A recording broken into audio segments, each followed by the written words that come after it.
गोदाकाठावर वसलेलं नाशिक, साहित्य विश्वात पूर्वापार आपलं वेगळेपण अधोरेखित करणारं, ज्ञानपीठ विजेते कविवर्य कुसुमाग्रज तथा विवा शिरवाडकर असो किंवा नाटककार वसंत कानेटकर असो, यांच्यासारख्या अनेक दिग्गज साहित्यिकांच्या कसदार लेखणीनं नाशिकचं साहित्य विश्व समृद्ध झालं.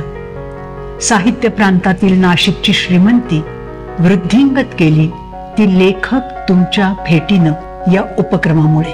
पुस्तकातून रिझवणारा लेखक प्रत्यक्षात असतो कसा याविषयी चोखंदळ वाचकांना कमालीचं अप्रूप असतं. त्यांची हीच जिज्ञासा शमवण्याचं कार्य या उपक्रमातून अखंडपणे होत आहे. लेखकांना देखील जावे वाचकांच्या गावाची सुखद अनुभूती देणारा लेखक तुमच्या भेटीला रौप्य महोत्सव साजरा करून 26व्या वर्षात पदार्पण करत आहे. 25 वर्ष हा कसा मोठा पल्ला. एखादी संकल्पना सुचणं, ती प्रत्यक्षात उतरवणं आणि तब्बल 2.5 दशक ती तितक्याच उत्साहात राबवण्यासाठी झोकून काम करणं, हे ज्योती स्टोर्स आयोजित लेखक तुमच्या भेटीला उपक्रमाच्या यशस्वीततेचं गमक. हे शिवधनुष्य पेळण्याचं काम केलं ते वसंतराव खैरनार यांनी. एकदा एका वाचकाची लेखकाशी होऊ न शकलेल्या भेटीची रुखरुख त्यांच्या लक्षात आली आणि त्यातून सुचली ही संकल्पना.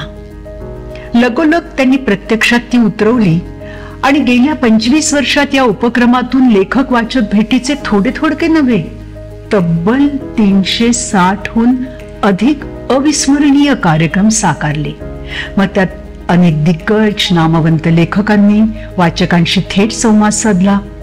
दरवेळी विविध क्षेत्रातील नवीन लेखक, नवा विषय, हे या उपक्रमाचं वैशिष्ट्य. आठवतंय 1998 साल कविश्रेष्ठ कुसुमाग्रज आमच्या ज्योती स्टोरच्या आयोजित पुस्तकाच्या प्रदर्शनाच्या उद्घाटनाला आले होते. तात्यासाहेब खूप थकलेले होते, पण ते बोलले, वसंता, किती वर्ष झाली, जवळपास मला वाटतं 20-22 वर्षापासून मी तुझ्या प्रदर्शनाच्या उद्घाटनाला येतोय. आतापर्यंत मी एवढ्या वेळा कुणाकडेच गेलो नाही, पण तुझ्याकडे मात्र मी नाही म्हणू शकलो नाही. छान, तू चांगला उपक्रम राबवलेला आहेस. आणि मित्र हो, 1999ला तात्यासाहेब गेले. 20-22 वर्ष पुस्तकाच्या प्रदर्शनाची परंपरा तात्यासाहेबांच्या शुभास्तीच उद्घाटनाने होत होती. एक दिवशी असाच सायंकाळी मी दुकानावर उभा असताना एक वरिष्ठ अधिकारी निवृत्त झालेले माझ्याकडे आले होते आणि मला म्हणाले, अहो, मला तात्यासाहेबांना भेटायचे राहून गेलो कुसुमाग्रजांना, पण एवढा मोठा माणूस. मी म्हटलं, अहो काही नाही, त्यांचे दरवाजे हे 24 तास उघडे असायचे. अरे मी गेलो नाही बरं का त्यांच्याकडे वसंतराव.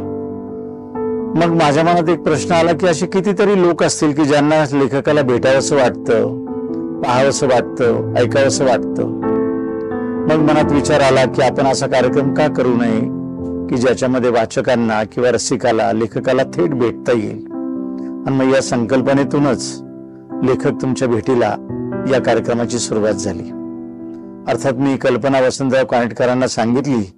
ते बोलले, अतिशय छान कल्पना आहे, आपण लगेच उद्घाटन करूया आणि पहिल्या उद्घाटनाला मीच येतो की. आणि मग 1 ऑगस्ट 2000 सालामध्ये परशुराम सायकडकरच्या शेजारी असलेल्या फ्रेनीबाई दस्तूर हॉलमध्ये पुस्तकाच्या प्रदर्शनामध्येच वसंतराव कानेटकर आले आणि लेखक तुमच्या भेटीला कार्यक्रमाची सुरुवात झाली. 1 ऑगस्ट ते 31 ऑगस्ट 2000 महिनाभर आम्ही कार्यक्रम घेतला. पुस्तकांच्या सानिध्यामध्ये लेखक बसलेले, समोर काही वाचक आणि रसिक बसलेले. आम्ही मात्र फक्त निमित्त मात्र होतो.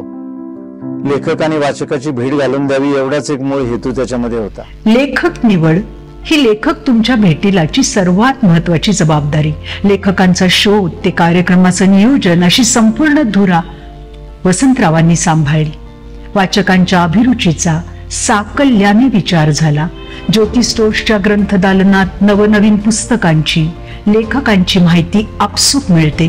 पुस्तकांच्या परीक्षणातून वाचकांकडून दिल्या गेलेल्या नावांच्या आधारे दरवर्षी दमदार लेखकांची निवड करून हा उपक्रम पुढे जात आहे. हे जग वाचणाऱ्यांचं आहे. जेव्हा लेखक आणि वाचक एकत्र येतात तो क्षण कल्पनातीत ठरतो. वाचकांच्या दृष्टिकोनातनं लेखकाबद्दल अधिक जाणून घेणं, त्यांना कशामुळे प्रेरणा मिळते, पुस्तकावर स्वाक्षरी, इतर वाचकांशी संपर्क, असं बरंच काही आहे. पण लेखकांचं काय? त्यांच्या कथा, साहित्य जिवंत होतात पुस्तकातनं.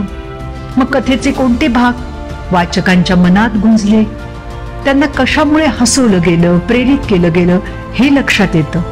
वाचकांची भेट, त्यांच्याशी चर्चा लेखकांना त्यांच्या नव्या लिखाणालाही प्रेरणादायी ठरतं. लेखक तुमच्या भेटीतील वाचन व लेखन हे दोन्ही अनुभव समृद्ध करणारे ठरतात. कुठेतरी उद्याचा उद्योजक, उद्याचा विज्ञानामधला जयंत नारळीकर, एखादा नाटककार वसंतराव कानेटकरांसारखा या आपल्या रसिकांमधून तयार व्हावा किंवा पुढे जावा अशी याच्या पाठीमागे संकल्पना आहे. कारण लेखकाच्या सगळ्या साहित्याची बीज ही कळत नकळत होईना वाचकांच्या मनावर रुजत असतात. मला बऱ्याच वेळा जाणवलेलं आहे, कार्यक्रम संपल्यावर जेव्हा श्रोते निघतात घरी जायला, तेव्हा त्यांना जाणवतं की नाही, मला आज काहीतरी वेगळं मिळालं. हे वेगळं पण देण्यामध्येच जे काय आहे त्याच्यामध्येच आम्हाला आनंद आहे. मी किंवा माझी संस्था ज्योतिष्ठोस हे कायमच या बाबतीमध्ये आनंददायी राहिलंय आणि आमच्या आनंदाचं समाधान याच्यामध्येच आहे. कदाचित उद्याचा नाशिकचा धांडोळा घेताना आमच्या या लेखक तुमच्या भेटीला कार्यक्रमाची नोंद त्याच्यामध्ये नक्कीच घ्यावी लागेल.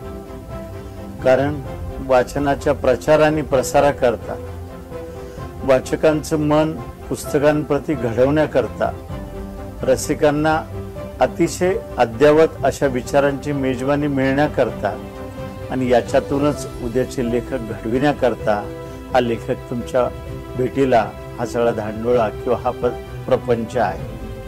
आज 25 वर्ष जरी झालेली असली तरी सातत्याने या कार्यक्रमाची ओढ रसिकांना अजूनही तेवढीच आहे आणि यापुढे राहील याची मला खात्री. वाचन संस्कृती लयास जाऊ लागण्याची चिंता असलेल्या या काळात लेखक तुमच्या भेटीला या उपक्रमाची ही वाटचाल वाचन संस्कृतीचा विस्तार करत चाललीये, रुजवत चाललीये. वाचकांना शब्दांशी, शब्दांच्या निर्मात्याशी घट्ट जोडून ठेवणारा हा रुपेरी धागा अधिक बळकट होत जाईल यात शंका नाही. आणि आता या उपक्रमाचं हे आहे 26वे वर्ष. 360हून अधिक लेखकांचा सहवास नाशिककरांनी अनुभवला. ही तर अद्भुत घटना. यावर्षी अभिजित जो, न्यायमूर्ती सत्यरंजन धर्माधिकारी, डॉक्टर राजा आणि रेणू दांडेकर, नीरजा आणि डॉक्टर प्रज्ञा दया पवार, ब्रिगेडियर हेमंत महाजन, श्री अजय आणि ज्योती आंबेकर, शरद कुलकर्णी, स्वराधीश डॉक्टर भरत बलवल्ली हे सर्वजण सन्माननीय अतिथी म्हणून लेखक तुमच्या भेटीला मध्ये उपस्थित राहणार आहेत. नवनीत आणि शंकराचार्य न्यास यांच्या सहकार्याने आणि संयुक्त विद्यमाने हा कार्यक्रम इतके दिवस, इतकी वर्ष बहरत गेला. पण आज स्वतंत्रपणे ज्योतिष्ठोस ग्रंथदालन आयोजित लेखक तुमच्या भेटीला नाशिककरांसाठी, केवळ तुमच्यासाठी येत आहे. साहित्य, संस्कृती, समाज, राजकारण, वैद्यकीय, कृषी, पर्यावरण क्षेत्र कोणते असो, लिहिणारा प्रत्यक्ष दिसतो, भेटतो, त्याचे बोल कानात साठवले जातात. यापुढेही नाशिककर असोशीनं हा अनुभव घेत राहणार. उपक्रमाचं वय वाढेल तशी नाशिककरांची सांस्कृतिक समज वर्धिष्णू होईल. लिहित्याला बोलतं करणारा आणि ऐकणाऱ्याला वाचतं करणारा हा उपक्रम अभिरुची संपन्न, सुसंस्कृत, समंजस समाज निर्मितीसाठी अखंड तेवत राहणारी दीपमाळ म्हणजे लेखक तुमच्या भेटीला. सुस्वागतम. आज आपल्या तिसऱ्या विचारपुष्पासाठी आपण इथे जमलेलो आहोत. आजचे आपले प्रमुख पाहुणे डॉक्टर राजा दांडेकर आपल्यामध्ये उपस्थित झालेले आहेत. त्यांच्या लोकसाधनेविषयी एक छोटीशी चित्रफीत आहे, ती आपल्यापुढे आम्ही सादर करतो आणि त्यानंतर कार्यक्रमाला सुरुवात करूया. तेजाळलेल्या रविबिंबाचे स्वप्न सोनेरी दिसावे, काजळ दगडी माळावरती तृणपाते हलके डुलावे, जगावेगळ्या वाटेवरती पाऊल आशेचे पडावे, पाषाणाच्या काळजातून पालव हसरे उमलत यावे. हे 25 वर्षापूर्वीचं चिखलगाव, लोकमान्य टिळकांचं गाव. पण प्रगतीपथापासून आड वळणी, त्या काळी एकही शाळा नसलेलं. ग्रामविकासाचं स्वप्न घेऊन डॉक्टरी शिकलेला एक युवक पुण्याहून इथे आला. आपल्या तरुण पत्नीबरोबर गोठ्यात राहून त्यांनी शाळा सुरू केली. डॉक्टर राजा व रेणू दांडेकर हे ते तपस्वी. 1 ऑगस्ट 1984 ज्या वेळेला सगळ्या शाळा सुरू झालेल्या असतात त्यावेळेला केवळ 6 मुलांना घेऊन घरी बसलेल्या, ज्यांना शिक्षणाची संधीच मिळाली नव्हती, त्या मुलांना घेऊन याच गोठ्यामध्ये शाळेची सुरुवात झाली. वाटचाल खास खळग्यांची होती. कधी अचानक शाळा रिकामी व्हायची. चौकशी करता कारण कळायचं. एका मुलाचे वडील असं म्हणाले की तिकडे शहरातल्या बाई आल्या आहेत आणि त्या आपल्या मुलांना पळवून नेतील. असे अनेक समज गैरसमज लोकांच्या मनामध्ये होते. मुलींच्या बाबतीत परिस्थिती तर अधिकच बिकट होती. एका बाईने जेव्हा नवस बोलला, माझ्या मुलीला शाळेत न जाण्याची बुद्धी दे, मी तुला बकरं कापेन. अक्षरशः त्यावेळेस माझ्या अंगावर काटा आला. लाज वाटायला लागली की आपण एवढ्या पदव्या घेतल्यात याची. त्याच वेळेस ही जाणीव झाली की खरंच आपण नेहमी म्हणतो की शिक्षण तळागाळात जाऊन पोचलं पाहिजे, पण ते पोचलेलं नसतं. आज पाव शतकाच्या तपस्येनंतर हे स्वप्न साकारलंय. लोकमान्य टिळक विद्या मंदिर आज ग्रामीण परिसरातील 500हून अधिक मुलामुलींना घडवत आहे. शाळेत आज 1ली ते 10वीचे वर्ग आहेत. डिप्लोमा इन बेसिक रुरल टेक्नॉलॉजीचा अभ्यासक्रम शाळा चालवत आहे. याशिवाय मुलांचे व मुलींचे अशी 2 वसतिगृह शाळेत आहेत. मुलंही अहोरात्र मेहनत करून या सगळ्या सुविधा कारणी लावतात.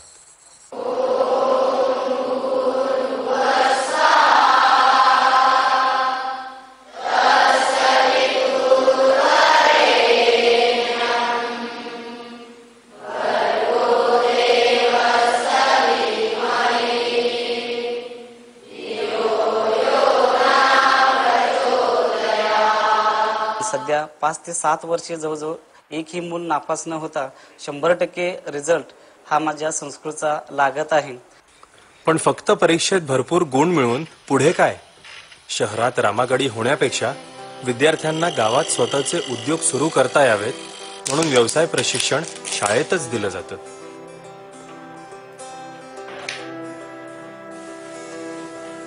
शाळेतून बाहेर पडताना मुलं स्वावलंबी असावीत हा प्रयत्न असतो.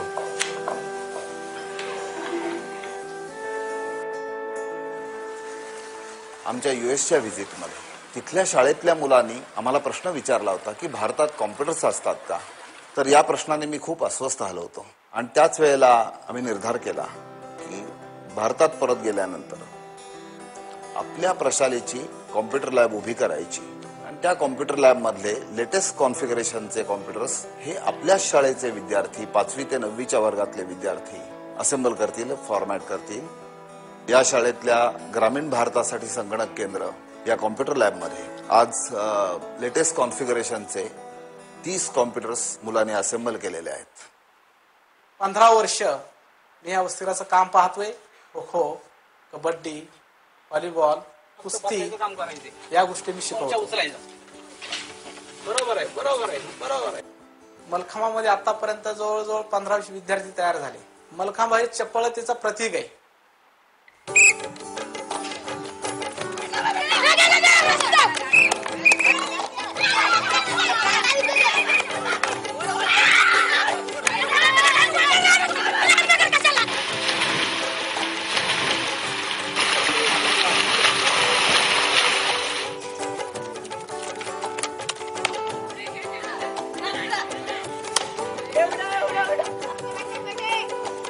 शरीर कमवायचं हेच वय असतं, पण खेळांची त्याही पेक्षा मोठी देणगी म्हणजे मनाची जिद्द. आमचा असा कधीच हेतू नव्हता की फक्त 10वीला 80%, 90%, 95% मार्क पडले पाहिजे. उलट या मुलांच्या हातामध्ये जे अनेक प्रकारचे कौशल्य आहेत, क्षमता आहेत, कलागुण असतील, अनेक लोककला असतील, या सगळ्याला प्रोत्साहन देण्यासाठी आम्ही शाळेमध्ये वेगवेगळ्या प्रकारचे उपक्रम करायला सुरुवात केली.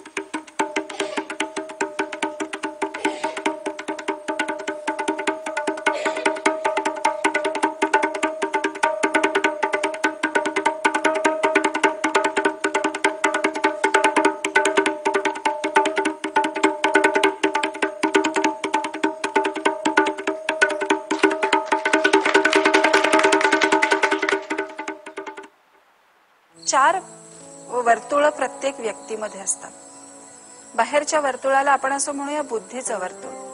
त्याचं एक शरीर असतं, त्याच्यात एक मन असतं आणि त्याही आतमध्ये एक ठिणगी असते. आणि खरं म्हणजे माणसाला जागं करणं म्हणजे ही जी ठिणगी असते ना ती प्रज्वलित करणं. मी चित्रकार होणार. मी मोठी होऊन नर्तकी होणार. मला मोठं होऊन डॉक्टर व्हायचंय. मोठं होऊन कम्प्युटर इंजिनियर व्हायचंय. मला शेतकरी व्हायचंय. मी मोठी होऊन भारताची पंतप्रधान होणार. आजचे येवले स्वप्न उद्या क्षितिजा पार असेल. चिरा चिरा पालवेल, उद्या सारे हिरवेगार असेल.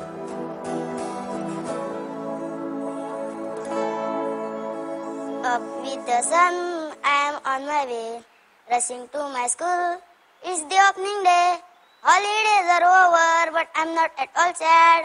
Would you like to know what makes me so glad? New shoes, new bag, my uniform is new. New books, new class, a new class teacher too. So everything is new, and that is really fine. It was all and good as well are the good of friends of mine. It was all and good as well are the good of friends of mine. It was all and good as well are the good of friends of mine.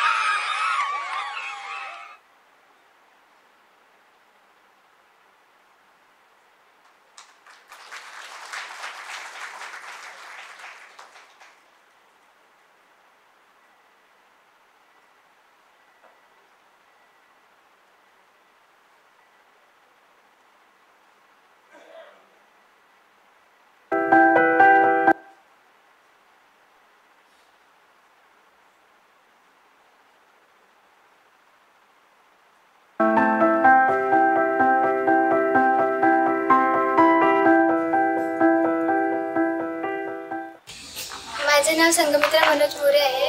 मी आता 9वी मध्ये शिकत आहे. मी इयत्ता 8वी मध्ये या शाळेमध्ये प्रवेश घेतला. आमच्या शाळेमध्ये शिक्षणाप्रमाणेच वेगवेगळ्या ऍक्टिव्हिटीज सुद्धा घेतल्या जातात. त्या करताना आम्हाला खूप मजा येते. या वर्षीतली आमची एक खूप छान अशी ऍक्टिव्हिटीज म्हणजे अक्षरछंद भित्तीपत्रक. यामध्ये आम्ही 1 महिन्याभराचं भित्तीपत्रक आम्ही तयार करतो व ते भित्तीपत्रक आम्ही प्रदर्शित करतो.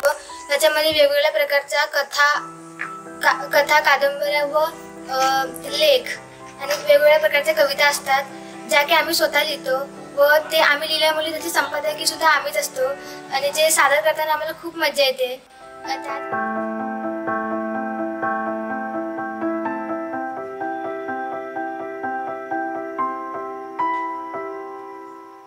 मी साहिल जयंत मंगे. मी या शाळेत 4 वर्षापासून शिकत आहे. तरी मला या शाळेत काही खूप अनुभवायला मिळालं. मला असे वाटते की मी या शाळेतून कधीच जाऊ नये आणि जरी गेलो तरी ते सतत यावे. आणि या शाळेत मला सर्वात जास्त आवडले म्हणजे DBRT. तिकडे 4 विभाग आहेत. त्या 4 विभागांमध्ये काही नवीन शिकायला मिळतं.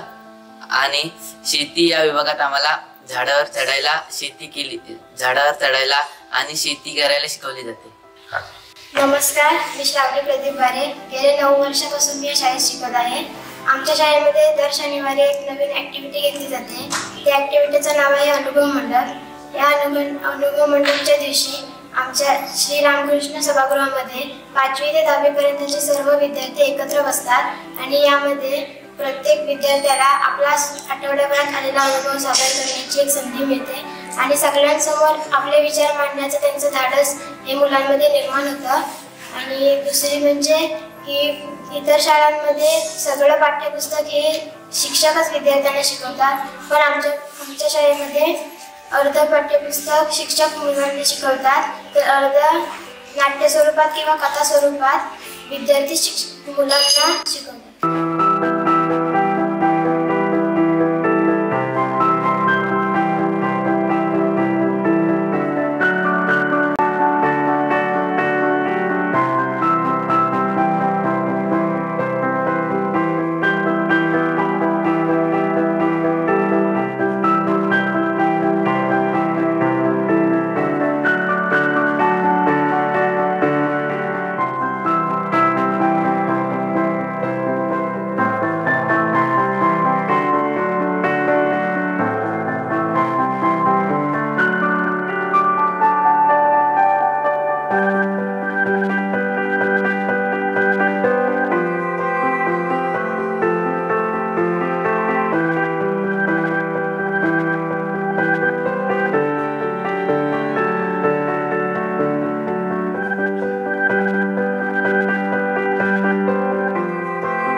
सुस्वागतम. ज्योतिष स्टोर्सच्या वतीनं आयोजलेल्या या लेखक तुमच्या भेटीला या उपक्रमामध्ये आपल्या सर्वांचं मी मनपूर्वक आनंदाने स्वागत करतो. आणि आपल्या सर्वांच्या वतीनं आजचे आपले प्रमुख पाहुणे, आजचे प्रमुख वक्ते आदरणीय डॉक्टर राजा दांडेकर यांचे मी या ठिकाणी मनपूर्वक स्वागत करतो. आपण हे जोरदार टाळ्या वाजवून त्यांचं स्वागत करूया. आज आपल्यामध्ये आपल्या नाशिक जिल्ह्यातल्या दिंडोरी विभागातून यश मिळवलेले आपले खासदार आदरणीय भगरे गुरुजी या ठिकाणी उपस्थित झालेले आहेत. त्यांचे मी मनपूर्वक स्वागत करतो. त्याचप्रमाणे आजच्या कार्यक्रमाला आमच्या विनंतीला मान देऊन महाराष्ट्र राज्याच्या आयुक्त आदरणीय आदिवासी विभागाच्या आयुक्त आदरणीय लीनाताई बनसोड मॅडम इथे आलेले आहेत. त्यांचे आपण जोरदार टाळ्या वाजवून स्वागत करूया. अमृताताई येणार होत्या, परंतु मला वाटतं काहीतरी अडकलेलं दिसतात. अमृताताई पवार पण गोदावरी बँकेच्या चेअरमन या आज उपस्थित राहणार होत्या, परंतु मला वाटतं संस्थेच्या काहीतरी जनरल बॉडी मीटिंगच्या संदर्भामुळे त्यांना उशीर झालेला आहे. आपल्या सर्वांचे मी मनपूर्वक स्वागत करतो. मित्र हो, महाराष्ट्रामध्ये जी काही 5-6 कुटुंबं आहेत अशी की ज्यांनी समाजसेवेचा वारसा घेतलेला आहे. बाबा आमटे आणि साधनाताई असतील, प्रकाश आमटे आणि मंदाताई असतील, किंवा अभयभंग आणि राणीबंग असतील, किंवा रवींद्र कोल्हे आणि स्मिताताई कोल्हे असतील. पण याच कुटुंबाच्या यादीमध्ये आणखीन एक नाव आहे जे आपल्या सर्वश्रुत आहे, ते म्हणजे सन्माननीय राजा दांडेकर आणि रेणुताई दांडेकर. आज रेणुताई त्यांच्या तब्येतीच्या कारणामुळे उपस्थित राहू शकल्या नाही, कारण एवढा प्रवास त्यांना झेपवणार नव्हता म्हणून त्या येऊ शकलेल्या नाहीत. परंतु त्यांनी त्यांच्या राजाला मात्र इथे पाठवलेलं आहे आणि राजेसाहेब आपल्यामध्ये उपस्थित झालेले आहेत. प्रचंड असं काम उभं केलेलं आहे यांनी. तुम्ही आत्ता चित्रफीत पाहिलेली आहे. त्यांनी अगदी दुपारी आम्ही थोडंसं खाण्याकरता बसलो होतो तेव्हा त्यांनी सांगितलं, सांगण्यासारखं खूप आहे पण मी एखादा मिनटच घेतो फक्त आपला. 1963-64 सालामध्ये ते शाळेमध्ये गेलेत. 82-83ला त्यांनी 11वी पासआउट केलं. मनामध्ये खूप इच्छा होती डॉक्टर होण्याची. वडिलांनी सांगितलं, तू डॉक्टर हो किंवा इंजिनियर हो किंवा आणखी काही हो, माझ्या खिशात फक्त 200 रुपये आहेत, तेवढे मी तुला देणार, त्याच्या पलीकडे माझ्याकडे पैसे नाहीत. पण वडिलांचेच एक मित्र जे पुण्याला राहत होते त्यांनी सांगितलं होतं, तुला शिक्षणाची काही अडचण आली तर तू पुण्याला ये म्हणून. आणि मग डॉक्टर राजा दांडेकर हे पुण्याला गेलेत आणि तिथे 1 रुपयाच्या नोकरीवरती लागलेत. म्हणजे महिन्याला फक्त 30 रुपये. 30 रुपयेसुद्धा हे उशिरा मिळायला लागले. आधी 20 रुपये महिन्याला मिळत होते. परंतु शाळा शिकणं म्हणजे कॉलेज शिकणं, त्याची पुस्तकं, त्याच्या वह्या, त्याचं स्टेशनरी एवढं करून कॉलेज करून परत ते, कारण खायला काहीच नव्हतं ना, मग रेल्वेच्या प्लॅटफॉर्मवरच्या कॅन्टीनमध्ये जायचे. तिथे 1 रुपयामध्ये जेवण मिळायचं. 1 रुपया आणि 10 पैशामध्ये. याने विचारलं, तू 10 पैसे का रे वर घेतो? त्या मुलाने सांगितलं कॅन्टीनवाल्याने की पापडाचे 10 पैसे जास्त लागतात म्हणे. मी यांनी सांगितलं, पापड देऊ नको मला, मी 1 रुपयातच जेवतो म्हणे. अशा कठीण परिस्थितीमध्ये दिवसाचे वार लावून वेगवेगळ्या ठिकाणी जेवलेत, वेगवेगळ्या ठिकाणी राहिलेत, वेगवेगळ्या ठिकाणी काम केलं आणि अशा पद्धतीमध्ये त्यांनी शिक्षण घेतलं. आणि शिक्षण घेऊन जे लोकमान्य टिळकांचं गाव आहे चिखलदरा, त्या ठिकाणी त्यांनी आपलं कार्यक्षेत्र निवडलं आणि तिथल्या मुलांकरताच काम करायचं, तिथल्या ग्रामीण भागाकरताच काम करायचं हे त्यांनी आणि रेणुताईंनी ठरवलं आणि त्याप्रमाणे स्वतःला झोकून दिलं. आणि म्हणून आज हे प्रचंड मोठं असं काम उभं राहिलेलं आहे मित्रांनो. कित्येक प्रसंग या पुस्तकामध्ये आहेत की माणूस एक एक प्रसंग वाचताना रडवेला होऊन जातो आणि पुढचं काही वाचूच शकत नाही अशी परिस्थिती आहे. अशी घडलेली माणसं त्याच्यामध्ये पाहिल्यानंतर कार्यकर्ता हे त्यांचं पुस्तक निघालेलं नवीन की जे त्यांचं आत्मचरित्र आहे, चरित्र आहे, आत्मचरित्र म्हणण्यापेक्षा, जे सुमेध वडावाल्यांनी शब्दबद्ध केलेलं आहे. पण माणसाला रडवून टाकतं. खूप प्रसंग आहेत याच्यामध्ये. अतिशय कठीण परिस्थितीमध्ये, म्हणजे 1ली ते 10वी 11वीची जी शाळा शिकली तर एका गावाला 1 वर्ष राहायचं, तिथलं काही शिधासामुग्री संपली की दुसऱ्या गावाला जायचं, तिथल्या लोकांच्या घरी जेवायचं आणि तिथून शाळा पुरी करत करत त्यांनी शिक्षण घेतलेलं आहे. आणि अशा परिस्थितीमध्ये त्यांनी खूप माणसं घडवलेली आहेत. मी त्यांना म्हटलं की तुम्ही जी माणसं घडवलीत त्यांच्याचबद्दलच्या कथा आमच्या लोकांना सांगा. कदाचित उद्याचा राजा दांडेकर, उद्याची रेणू दांडेकर आमच्या नाशिककरांमधून निर्माण होऊ शकेल, अशी विनंती मी त्यांना केली. त्यांचं पुस्तक वाचलं आणि म्हणून मी त्यांना इथे बोलावलं. आज आपल्या आयुक्त मॅडम इथे आलेल्या आहेत, ज्या जवळपास महाराष्ट्रातल्या 500-550 आश्रमशाळा चालवतात. अनेक विद्यार्थी, लाखांच्या वर विद्यार्थी त्यांच्या आश्रमशाळेमध्ये शिकतात. म्हणून मी त्यांना विनंती केली की हे एक मोठं ग्रामविकासाचं, शिक्षणाचं, मुलांच्या समाजसेवेचं हे जे काही कंकण यांनी बांधलेलं आहे, तर तुम्ही या, कदाचित याच्यामधून काहीतरी धागादोरा मिळेल आणि महाराष्ट्र राज्याचं काम करत असताना त्याचा उपयोग तुम्हाला होऊ शकेल. म्हणून मी आदरणीय ताईंना विनंती केली आणि ताई स्वतः इथे आलेल्या आहेत. भगरे गुरुजी जे जिल्हा परिषदेचे सदस्य होते, उपसभापती होते, सभापती होते, अनेक शिक्षक या नात्यानं पिंपळगाव हायस्कूलमध्ये जे कार्यरत आहेत, अजूनही ते शिक्षक आहे. विद्यार्थी हाच त्यांचा फोकस आहे. परंतु लोकांच्या आग्रहाखातर शरद पवार साहेबांच्या विनंतीला मान देऊन त्यांनी दिंडोरी मतदारसंघातून प्रतिनिधित्व घेतलं आणि त्या बळावरती प्रचंड मताधिक्याने ते खासदार म्हणून निवडून गेलेत आणि दिल्लीमध्ये आपल्या दिंडोरीचं प्रतिनिधित्व करतायत. पण नाशिक जिल्ह्यामधल्या शाळा, त्यातला विद्यार्थी, तिथला शिक्षक, तिथला पालक यांच्याकडे त्यांचं बारकाईने लक्ष आहे. दिल्लीला कामापुरते ते जातात, परंतु बाकी सगळं लक्ष आपल्या जिल्ह्यावर आहे. कुठल्या शाळांमध्ये कुठे काय कमी असेल, कशा पद्धतीनं मला मदत करता येईल, याच्यावर त्यांचा फोकस आहे. असे हे 3ही मान्यवर आज आमच्या विनंतीला मान देऊन आलेत. मी त्यांचं मनपूर्वक स्वागत या ठिकाणी करतो. आपल्या प्रथेप्रमाणे मी पुस्तक आणि पुष्पगुच्छ देऊन त्यांचं या ठिकाणी स्वागत करतो. माझी धाकटी बहीण इथे आलेली आहे, विद्या येवरती. जयंता येवरती. पहिल्यांदा दांडेकर साहेबांचा सत्कार करा, पुस्तकाने हे देऊन. या एक पुष्पगुच्छ दे.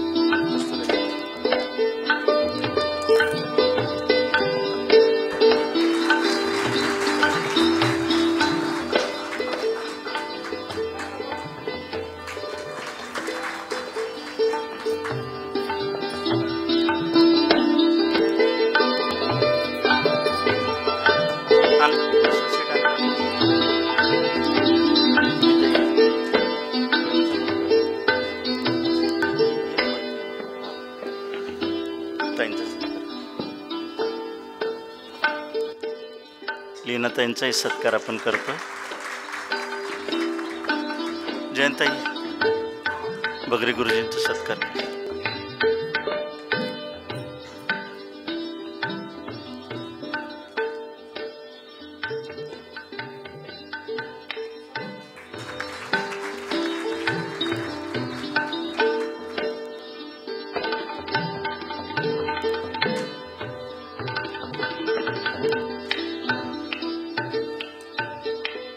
आज या निमित्तानं 3 संस्थांचा सत्कार या ठिकाणी करावा म्हणून मी काही मान्यवर या ठिकाणी बोलवलेले आहेत.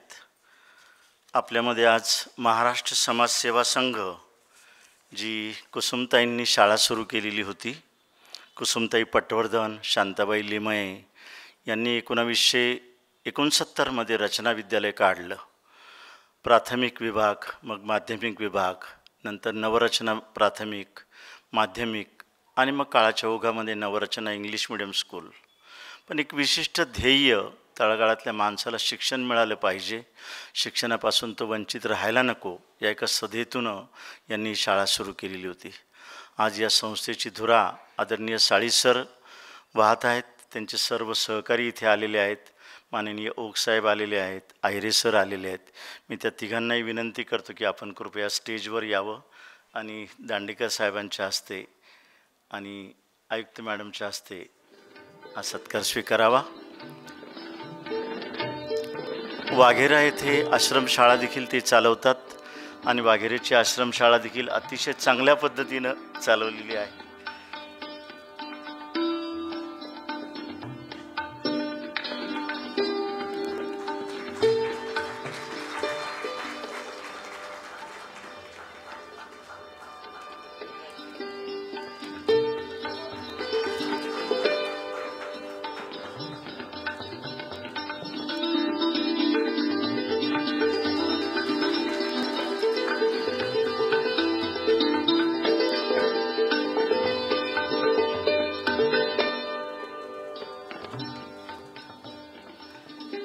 याच्यामध्ये एक 50 चरित्राची पुस्तकं मी दिलेली आहेत की जेणेकरून ती विद्यार्थ्यांना उपयुक्त व्हावीत आणि त्या चरित्राप्रमाणे विद्यार्थी घडावेत असाही हेतू त्याच्या पाठीमागे आहे.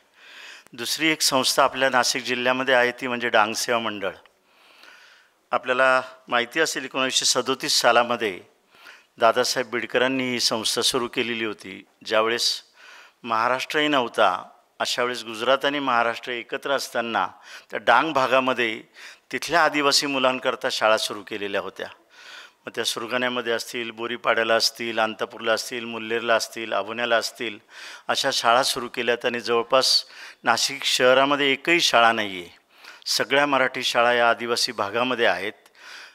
प्राथमिक, माध्यमिक, ज्युनियर कॉलेज आणि आता आभोण्याला कॉलेज देखील काढलेलं आहे, पेठला कॉलेज आहे. अशी ही संस्था 50 युनिट्सचं चालू आहे. त्याचं आता नेतृत्व हेमलताताई बिडकर मॅडम या करतायत. मी त्यांना विनंती करतो की कृपया तुम्ही स्टेजवर यावं.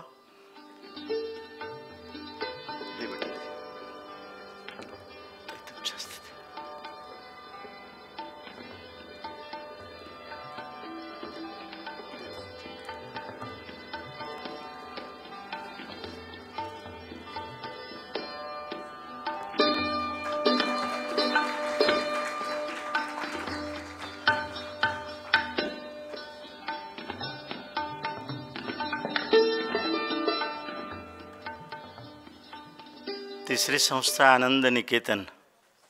आनंद निकेतन ही मराठी माध्यमाची शाळा आहे आणि गंगापूर रोडवर एक अतिशय ज्याला आपण संस्कारक्षम शाळा आहे. ठाकूरांनी सुरू केलेली शाळा आज जवळपास प्रत्येक वर्गामध्ये 30-40 मुलं फक्त आहेत. कुठल्याही प्रकारचं अनुदान यांना नाही. यांचे शिक्षक हे फक्त केवळ मानधनावर काम करतात. अशी आनंद निकेतन शाळा आहे जी गंगापूर रोडला चालू आहे. काही कारणामुळे त्यांचे प्रतिनिधी येऊ शकलेले नाहीत, परंतु त्यांचे उल्लेख मला या ठिकाणी करावासा वाटतो. यानंतर मी आदरणीय लीनाताईंना विनंती करतो की त्यांनी आपलं मनोगत व्यक्त करावं. लीनाताई.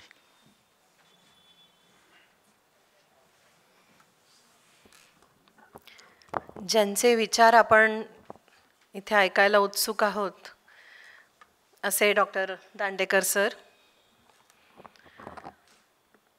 दिंडोरी लोकसभेचे खासदार आदरणीय भगरे सर, ज्यांच्यामुळे आपल्याला ही संधी मिळते आहे असे श्री खैरनार सर, आणि इथे उपस्थित असलेले सगळे नाशिककर, चोखंदळ नाशिककर, बाकीचे सगळे व्यवधानं सोडून दांडेकर सरांना ऐकायला आलेले नाशिककर. मागच्या वर्षी मला खैरनारजींनी आमंत्रण दिलं होतं. काही कारणाने येता नाही आलं आणि यावर्षी मात्र 2 महिन्यापूर्वीपासून त्यांनी पाठपुरावा सुरू केला की काही झालं तरी यावेळेस तुम्हाला यायचं आहे. आणि एक बेट असते ना, बेट गाजर, तर ते गाजर म्हणजे काय होतं तर की तुम्हाला डॉक्टर दांडेकरांना भेटायची संधी मिळेल. आणि त्यांनी हेही सांगितलं की मग तुम्हाला त्यांच्याकडनं खूप काही शिक्षण क्षेत्रात ते काम करतायत आणि आता आयुक्त म्हणून काम करत असताना फार मोठा रोल, मोठी जबाबदारी ही शिक्षणाच्या संदर्भातली आहे आदिवासी भागातल्या विद्यार्थ्यांच्या. आणि म्हणून मला खरं तर खूप बरं वाटतंय की तुम्ही मला आज इथे आमंत्रित केलं, म्हणजे आजच्या दिवशी तुम्ही मला आमंत्रित केलं. आणि मग मी जेव्हा गेस्ट लिस्ट बघत होती तेव्हा भगरे सर त्यांचं नाव आलं, की जे स्वतः दिंडोरीचं नेतृत्व करतात आणि आम्ही ज्या समाज बांधवांसाठी काम करतो त्या समाज बांधवांचंही नेतृत्व सर करतात. त्यामुळे आज मला खरंच खूप आनंद होतोय की ह्यांच्याबरोबर मी स्टेज शेअर करते. मला पूर्ण जाणीव आहे की आपल्याला आता दांडेकर सरांना ऐकायची उत्सुकता आहे, पण माईक समोर आल्यानंतर थोडं बोलायची प्रेरणा होते. आणि मी जेव्हा मला वाटतं मी 8-10 वर्षापूर्वी एकदा शाळेला येऊन गेलेली आहे, आणि अर्थातच ह्या दोघांचं काम आणि कार्य ह्याची पूर्ण जाणीव मला आहे. आणि आत्ता त्यांचं जेव्हा परिचय होत होता तर त्यावेळी हे चर्चा झाली की कशा परिस्थितीतनं ते पुढे आलेत आणि कशा परिस्थितीतनं, म्हणजे आर्थिक परिस्थिती. आणि मी विचार करत होते की, आणि मला हे नेहमी जाणवतं की मला इतके प्रिव्हिलेजेस मिळालेत ना आयुष्यामध्ये की संघर्ष कधीच करावा लागला नाही. लहानपणापासनं अशा घरात जन्म, मध्यमवर्गीय घरात जन्म की जिथे शिक्षणाला महत्त्व आहे, सगळं म्हणजे आर्थिक सुबत्ता, म्हणजे श्रीमंती नव्हती पण सुबत्ता होती. वेगळ्या विचारांचं बाळकडू मिळत गेलं. पुस्तकांची साथ होती. कधी ड्रेसेस, फ्रॉक्स, दागिने वगैरे आम्हाला कधी घेऊन दिले नाहीत घरच्यांनी, पण पुस्तकं मात्र कायम मिळायची. आणि म्हणून आजच्या कार्यक्रमाला ती पण एक ओढ होती की चला, की गेली 25-26 वर्ष जे अग्निहोत्र खैरनारांनी आणि त्यांच्या कुटुंबियांनी सुरू केलेलं आहे त्याच्यामध्ये आपलाही सहभाग असावा.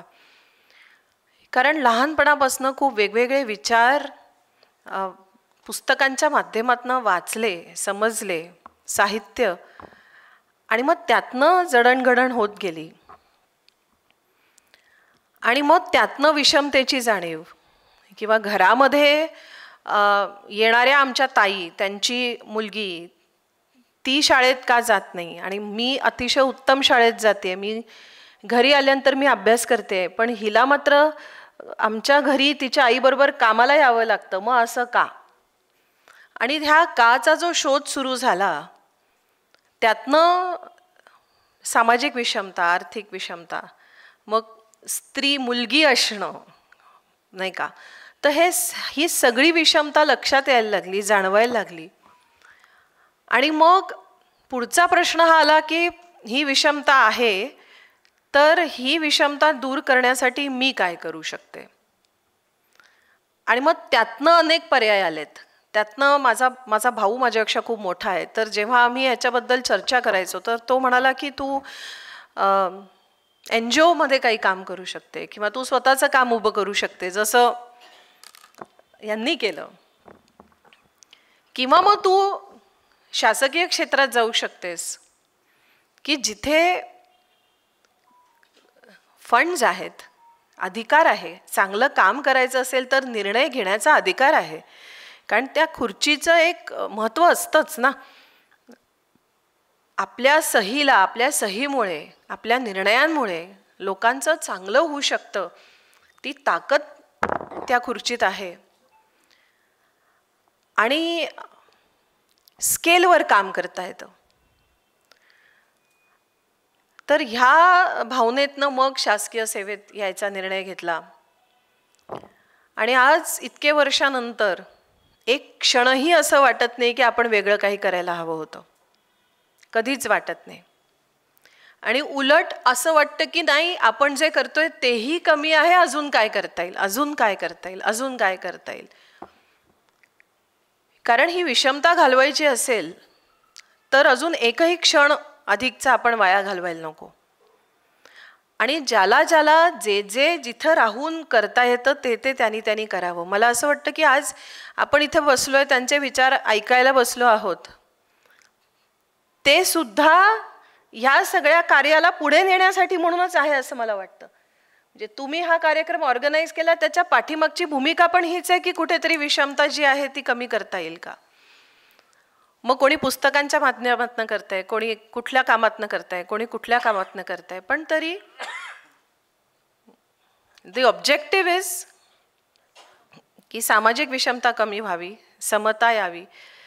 समानता येण्याच्या आधी समता आली पाहिजे आणि मग समानतेकडे आपण गेलं पाहिजे. हा जो विचार आहे, या विचारांनी प्रेरित होऊन आपण सगळेजण पण इथे आलेला आहात. त्यामुळे माझ्यासाठी, आणि जेव्हा मी फिल्म बघत होते तर माझ्या डोक्यात असं आलं की कदाचित 1 वर्षानंतर आमच्या एखाद्या शाळेची अशी फिल्म बनणार आहे.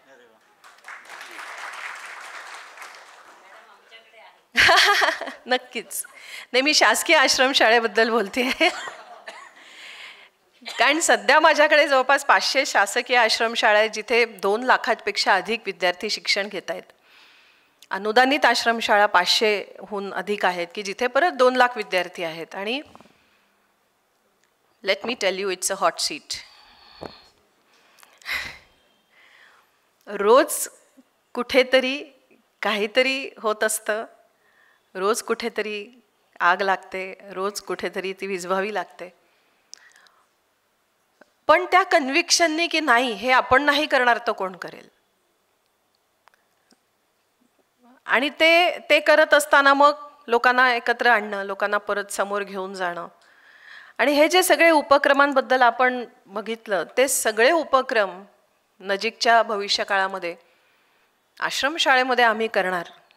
एवढं मात्र मी, सर आहेत त्याच्यामुळे सर प्रश्न विचारतील आणि सरांनी पुढच्या वर्षी प्रश्न मला जरूर विचारावं की तुम्ही आज इथे बोलला होतात, काय झालं. आणि म्हणून त्या जबाबदारीने बोलते की निश्चितपणे मनापासून असे प्रयत्न आणि त्या दिशेने पावलं हा आदिवासी विकास विभाग टाकतो आहे, अधिक गतिमानरित्या टाकणार आहे. इतकं मी आजच्या प्रसंगी सांगू इच्छिते. आणि मला आपण बोलण्याची संधी दिली त्याबद्दल आपले पुनश्च आभार व्यक्त करते. नमस्कार. आदरणीय भकरे सरांना मी विनंती करतो की त्यांनी आपलं मनोगत व्यक्त करावं.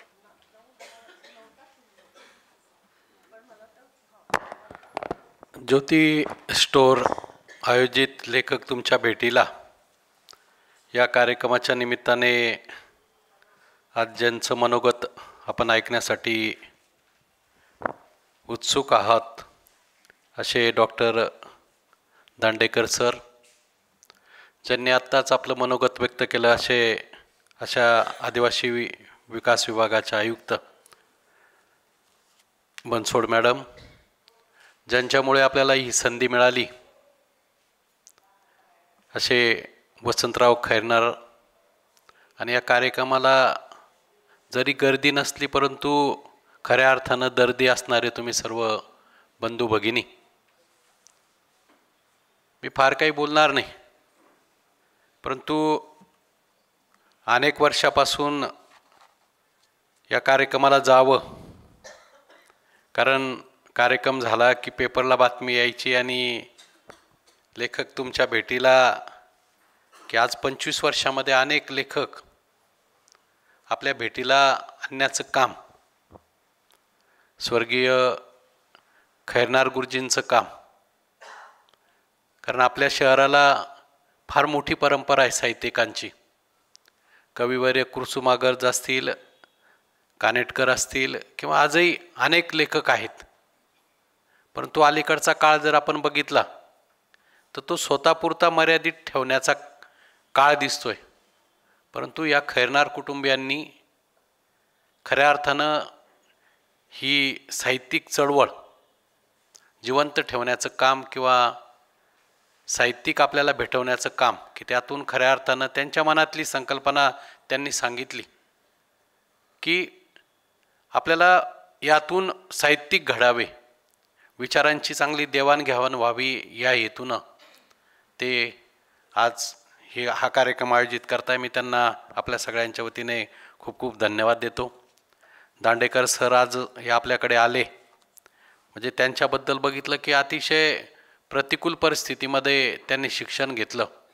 पुण्यासारख्या ठिकाणी राहत असताना त्यांनी काहीतरी आपण वेगळं केलं पाहिजे. म्हणजे जी आमटे कुटुंबीय असेल, बंग कुटुंबीय असेल, कोल्हे कुटुंबीय असेल, त्याच्यामध्ये दांडेकर कुटुंबीय किंवा आमच्याकडे बिडकर कुटुंबीय आहेत, दादासाहेबांचं काम की खऱ्या अर्थानं आदिवासी भागामध्ये जाऊन आदिवासी समाजाला, कारण मी त्या समाजातला आहे. आता मॅडम सांगत होत्या की सगळं तुमच्याकडे होतं, आमच्याकडे काहीच नव्हतं. म्हणजे वडील अडाणी, आई शिकली तर ती कितवी शिकली ते आम्हाला माहीत नाही. फक्त ती आज तिचं वय वर्ष 80-82 आहे. ती अजूनही चष्मा लावत नाही, वाचते ती, पण हाता ज्यावेळेस सही करायची वेळ ते अंगठा करते. मग अशा परिस्थितीमध्ये किती त्रास होतो. ठीक आहे, आईवडिलांनी काबाड कष्ट केले, मोलमजुरी केली, आम्हालाही करावं लागली आणि त्यातून हळूहळू आपण काहीतरी पुढे शिक्षक झालो, गावासाठी केलं पाहिजे, समाजासाठी केलं पाहिजे, म्हणून करत करत करत इथपर्यंतचा प्रवास आहे. परंतु त्याहीपेक्षा डॉक्टरांनी म्हणजे त्या चिखल गावामध्ये जाऊन गोठ्यामध्ये शाळा सुरू केली. 6 मुलं होती, आपण बघितली तिथले. आज 450 विद्यार्थी त्या ठिकाणी शिक्षण घेत आहे. परंतु शिक्षण घेण्याबरोबर, कारण आज शिक्षण क्षेत्र हे पैसे कमावण्याचा धंदा झाला आहे. ब्लॅकचं व्हाईट करण्यासाठी येतात, परंतु खरं जीवन जगण्याचं शिक्षण देण्याचं काम दांडेकर सर करताय. त्याचा नक्कीच आनंद आहे. आणि यातून प्रेरणा घेऊन आता रोहिले ना वाघेरा या ठिकाणी ते काम करताय. बिडकरांच्या फॅमिलीच्या बाबतीत तर बोलायचंच नाही. सगळं कार्य कुठं आहे? आमच्याच आदिवासी भागामध्ये. पेठ असेल, सुरगाणा असेल, कळवण असेल, म्हणजे शहरी भागात नाही, जिथं गरज आहे तिथं ते काम करत आहे. आणि अशा संस्थांचा सन्मान या निमित्ताने होतोय. आणि ही सगळी एक वेगळी मेजवानी आपल्याला देण्याचं काम हे खैरनार कुटुंबीय करताय. मी त्यांना मनापासून खूप खूप धन्यवाद देतो. मलाही या कार्यक्रमासाठी येण्याची संधी मिळाली. कारण शेवटी आज म्हणजे मला वाटतं, कारण पवारसाहेब सांगतात तुम्ही शिक्षक आहे, एखादी संस्था काढा. परंतु ती संस्था काढायची तर सगळ्या गोष्टी लगेच पैशापासून, जागेपासून, आणि ती प्रतिकूल परिस्थितीमध्ये सगळे करताय.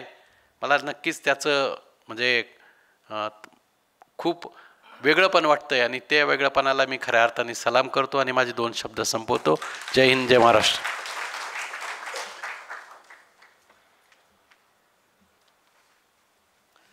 यानंतर आदरणीय डॉक्टर राजा दांडेकर यांना मी विनंती करतो की त्यांनी आपलं मनोगत व्यक्त करावं.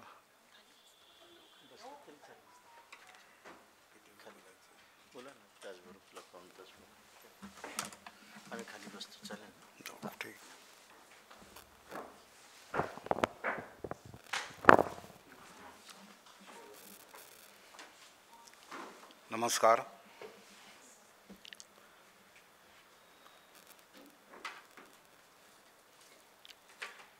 या ठिकाणी उपस्थित आजच्या कार्यक्रमासाठी उपस्थित राहिलेले विशेष अतिथी खासदार भास्करराव भगरे गुरुजी, श्रीमती लीना बनसोड, आयुक्त आदिवासी विकास विभाग महाराष्ट्र राज्य,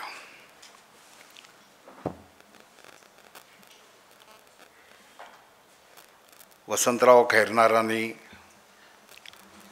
25 वर्षापूर्वी सुरू केलेल्या या ज्ञानयज्ञामध्ये एक समिधा अर्पण करायची संधी मला त्यांनी दिली. यासाठी मी त्यांचे आणि त्यांच्या कुटुंबियांचे आभार मानतो. मुळामध्ये मी शिक्षक नाही, मी एक विद्यार्थी आहे. मी जिथे जातो ते त्या ठिकाणी काहीतरी शिकायला मिळेल यासाठी जातो. मी चांगल्यापैकी उचले आहे. जिथे जे चांगले मिळेल ते तिथे वेचून आणायचं आणि पुन्हा ते ज्या समाजातनं वेचून आणलं आहे त्या समाजाकडे परत करायचं, यासाठी माझे प्रयत्न असतात. माझ्या सुदैवाने मला सगळा भारत फिरायचं भाग्य लाभलं. काश्मीरपासून कन्याकुमारीपर्यंत आणि इकडे नॉर्थ ईस्टपासून, पूर्वांचलापासून महाराष्ट्रापर्यंत मी जाईन त्या ठिकाणी मी शाळा बघत असतो. लोक जसे मंदिरामध्ये जातात तसं मी विद्या मंदिरामध्ये जात असतो. नर्मदेची पायी परिक्रमा करत असताना 4 राज्यातल्या 807 गावातनं प्रवास असतो. लोक म्हणतात तो 12 गावचं पाणी प्यायलेलं आहे. मी सांगतो मी 807 गावांचं पाणी पिऊन आलो आहे. हे फिरत असताना मी बहुतेक सगळा वन्य जमातींमधूनच फिरत आलो.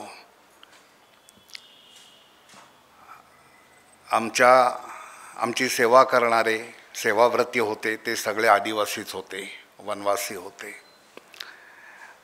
महाराष्ट्रातल्या 7 रांगा सह्याद्रीच्या या माझ्या पायी फिरून झाल्या. त्यामध्येही मला समाजाचं दर्शन झालं चांगल्या पद्धतीने. मी कोणत्या परिस्थितीतून शिकायला आलो. आपण जी फिल्म पाहिली ती 20 वर्षापूर्वीचे 2005-06 मध्ये केलेली ती फिल्म आहे. आज 2025 संपत आला आहे. बरंच फरक पडला आहे. सध्या महाराष्ट्रातनं सगळ्या जिल्ह्यातनं आपल्या वसतिगृहांमध्ये 200 मुलं मुली मिळून 200 जणं शिक्षण घेत आहेत. या 200च्या 200 जणं ही जी मुलं आहेत ही बहुतेक सगळी ही कोणाला आईवडील नाहीत, कोणाला सिंगल पेरेंट्स आहेत, कोणाच्या घरी परिस्थिती नाही आहे. तुम्हाला गंमत वाटेल की 1लीपासून 12वीपर्यंतची मुलं या एवढ्या सगळ्या वयोगटातली मुलं एकाच ठिकाणी आमच्याकडे शिकायला येतात. काही जण अंगावरच्या कपड्यांनीशी येतात. त्यांना शिकवायचं असतं, शहाणं करायचं असतं आणि जगायला समर्थपणे उभं करायचं असतं. हे काम आमचं असतं. आमचं ते दायित्व आहे असं मी मानतो. प्रत्येक शाळा हे एक काजव्याने भरलेलं झाड आहे असं मी मानतो. काजव्याला कुठे माहीत असतं की आपल्यामध्ये एक दिव्य प्रकाश आहे. एक विशिष्ट वातावरण निर्मिती झाली की ते काजवे चमकायला लागतात आणि समाजामध्ये दिसायला लागतात. त्यांचं अस्तित्व समाजाला कळायला लागतं. तसं प्रत्येक मुलामध्ये असलेली दिव्य आत्मप्रकाशाची जाणीव जेव्हा त्या मुलाला होईल त्यावेळेला त्याचा आत्मप्रकाश हा समाजाला जाणवायला लागेल आणि मग स्काय इज द लिमिट. ती मुलं मग काहीही करू शकतील. ती सामर्थ्य संपन्न होतील. मी पुण्यासारख्या पुण्यनगरीमध्ये येऊन शिकलो. एखादी डिग्री घेतली, वैद्यकीय डिग्री घेतली, BAMS झालो पुण्याला. पण डोक्यात विचार वेगळाच चालला होता.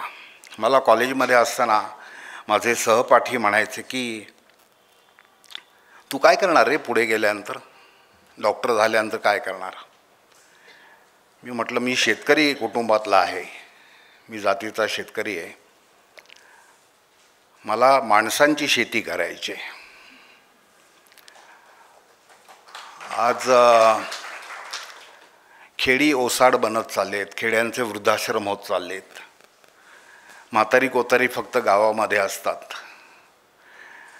एखादं निवर्तलं तर त्याला खांदा द्यायला सुद्धा 4 माणसं नसतात गावामध्ये की जे ते त्याचे अंत्यसंस्कार करू शकतील.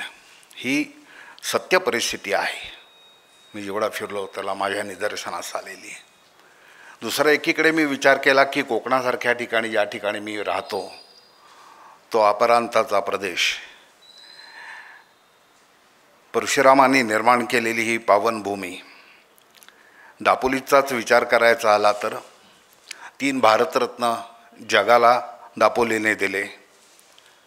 भारतरत्न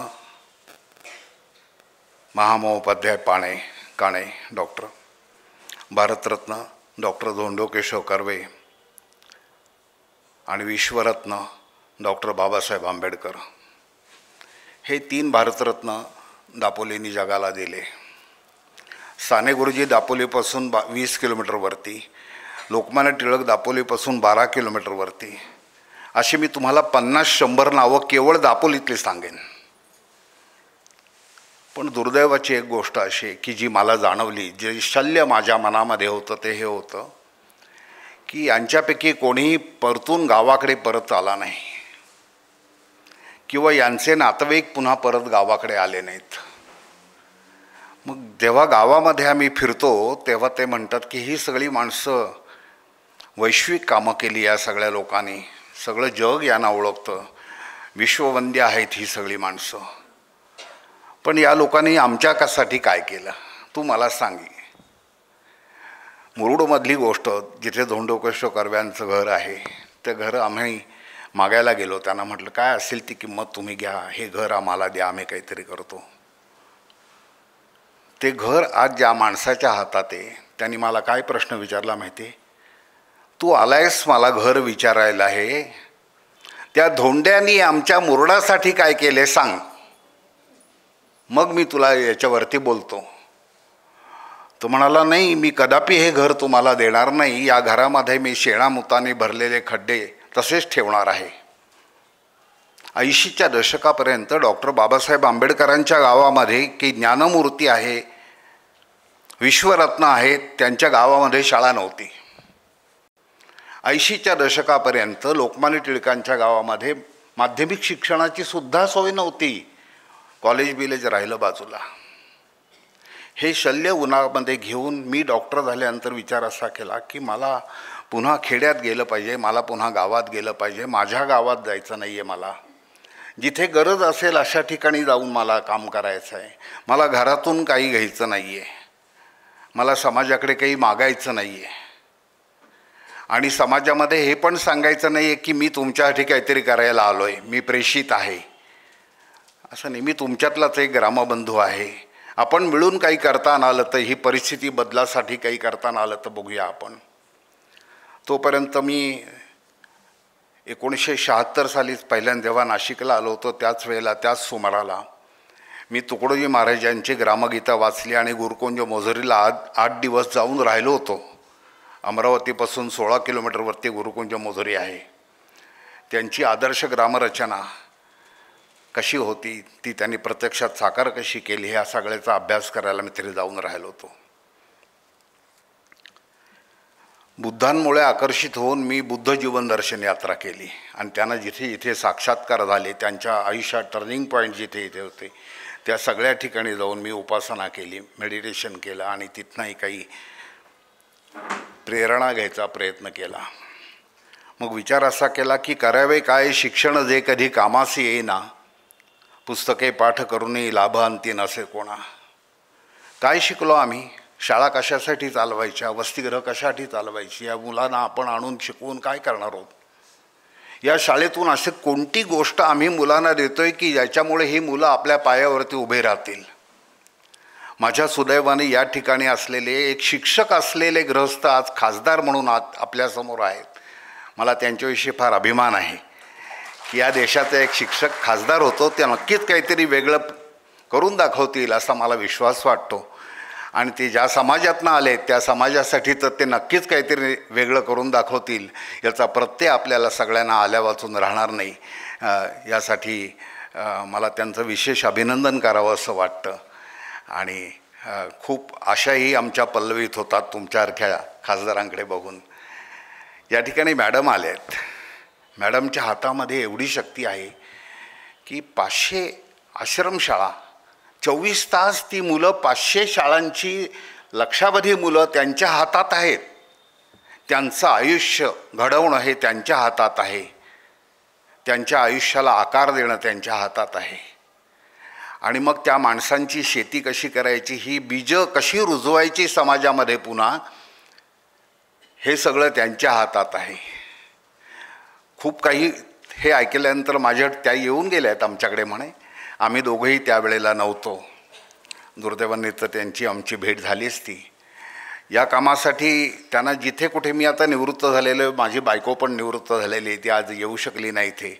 आणि आमच्याकडे असं आहे की मी खरं भाषण करत नाही, आणि ती शिक्षक आहे, बॉर्न टीचर आहे, ती रिटायर्ड मुख्याध्यापक आहे, आणि मी बॉर्न स्टुडंट आहे. आम्ही लग्न ठरलं तेव्हाही ती प्रोफेसर होती कॉलेजमध्ये आणि मी कॉलेजमध्ये विद्यार्थी होतो. पुढेही आम्ही आमचं तेच नातं कायम ठेवलं. ती शिकवत असते, मी शिकत असतो. त्यामुळे भाषण करायची वेळ आली की मी तिला म्हणतो, बरं ते भाषण काहीतरी करायचं आहे, तू जा बरं का तिकडे भाषणाला.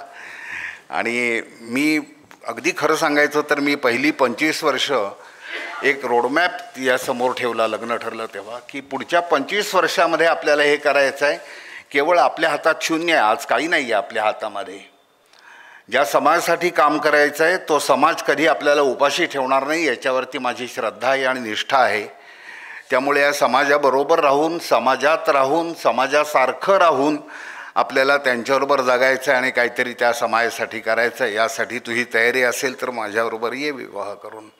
फक्त एकच की पुढची 25 वर्ष मी कधी बोलणार नाही, भाषण करणार नाही आणि कुठेही लिहिणार नाही. ते सगळं काम तुला करायचं तो तू कर, कारण माझं तो पिंड नाही. मी आम्हाला पंचायतीचा माणूस आहे, मी शेतकरी दादा आहे, आम्ही जमिनीवरची माणसं आहोत. हां, त्यामुळे काम काही करायला सांगा, वाटेल ते काम करायची तयारी आहे. हां, भाषण करायची मला जरा भीतीच वाटते आणि त्याच्यात एवढी ज्ञानवंत माणसं इथे आलेली आहेत आणि त्यांच्यासमोर बोलायचं आणि विशेषतः नाशिकमध्ये येऊन बोलायचं म्हणजे मला जरा खूपच दडपण आलं होतं. ठीक आहे, स्वतःच्या साधना करून, स्वतःची साधना करून स्वतःसाठी मुक्ती मिळवता येईल. पण माझ्या डोक्यात एक वेगळाच विचार आला.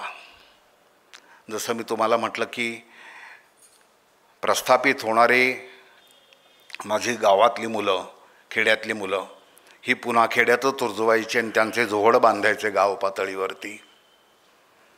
तसा आणखी एक विचार आला मनामध्ये की यांच्याबरोबरच राहून मला काम करायला पाहिजे, म्हणजे मग त्यांच्या खऱ्या प्रश्नांची जाणीव मला होईल आणि उगाचच मला पाहिजे ते काम करायला मी जाणार नाही. मी डॉक्टर झालो आहे म्हणून मी दवाखाना टाकेन, पुढे हॉस्पिटल टाकेन, पैसे कमवेन खूप सारे, असं काही मला करायचं नाही आहे. मला घरातनं काही घ्यायचं नाही, कुटुंबातनं काही घ्यायचं नाही, माझ्या घरात माझ्या गावात राहायचं नाही. जिथे गरज आहे तिथे जाऊन काम करायचं, राहायचं. हो, जायचं तर सगळं ठीक आहे. बायकोला म्हटलं बघ आपल्याला जगायला किती पैसे लागतील? ती म्हणाली 1000 रुपये.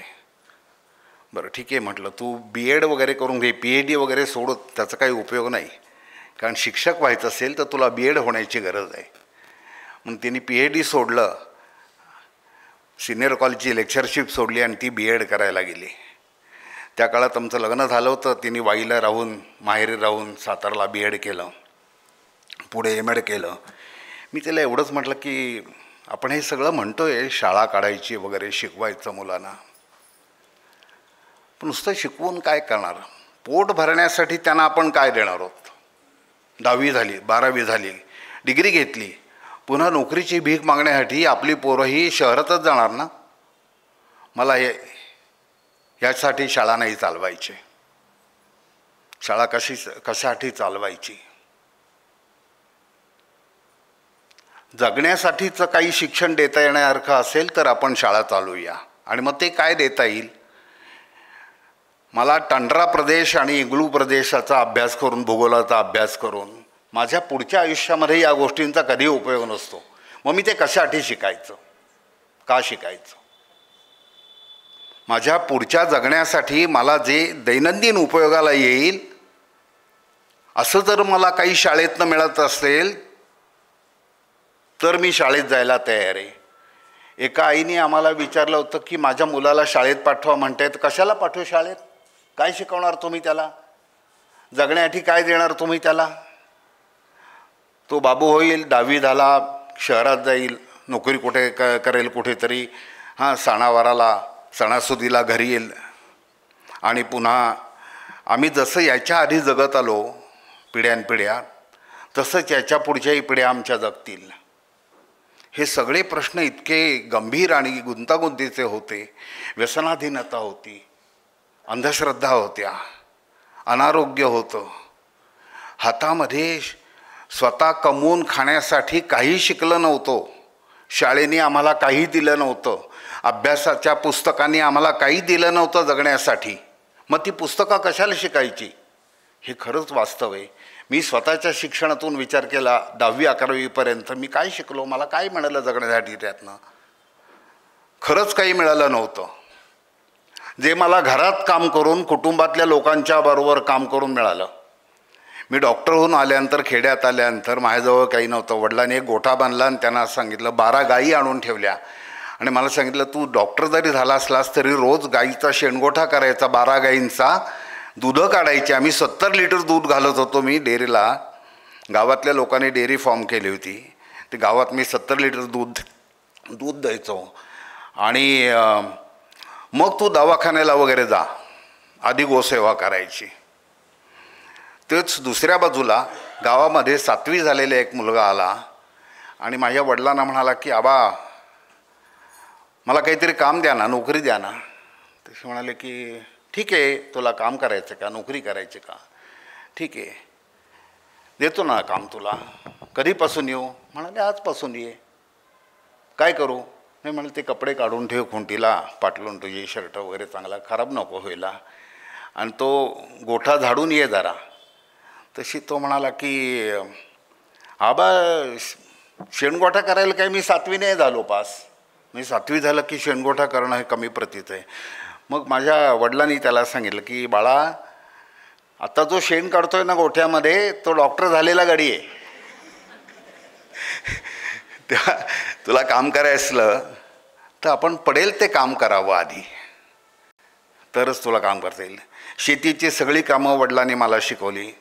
जसं तास चुकला तर बैलाच्या पाठीवरती छडी बसायची, तशीच तास चुकला, नांगर धरायला चुकला, लुमणी धरायला चुकली तर माझ्या पायावर तीच छडी माझ्या पायावर पण बसायची. तिथे कधी हायगाई केली जायची नाही. दुसरं एक नियम केला होता वडिलांनी. मी थोडंसं पसरट बोलतो आहे बरं का, इकडचं तिकडचं असं. माझं मूळ सूत्र तुम्हाला मी सांगेन. माझं गाड्याकडे लक्ष आहे. कुठे आलो होतो?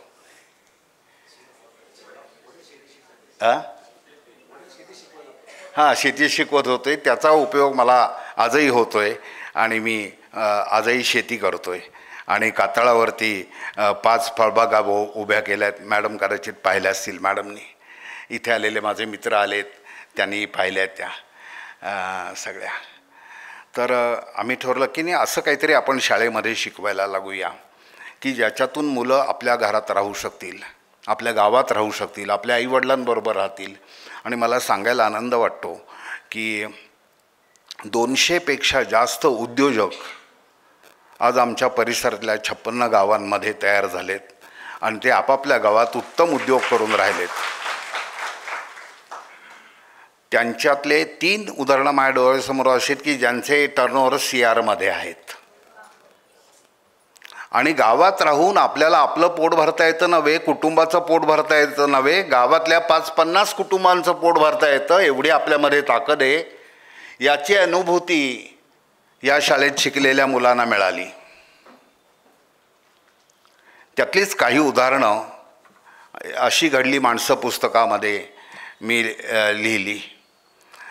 25 वर्ष आल्यानंतर सगळ्यांचं चाललं होतं की स्मरणिका काढायची वगैरे. मग ते चेअरमनचा एक 4 कलर फोटो असतो, बाकीच्या शिक्षकांचे आणि सगळ्या स्टाफचे फोटो असतात, पदाधिकाऱ्यांचे फोटो असतात. आणि मग चेअरमननी आपल्या साठी कौतुक करणारे काही लेख लिहून घेतलेले असतात आणि जाहिराती मिळून ते छापलेले असतात.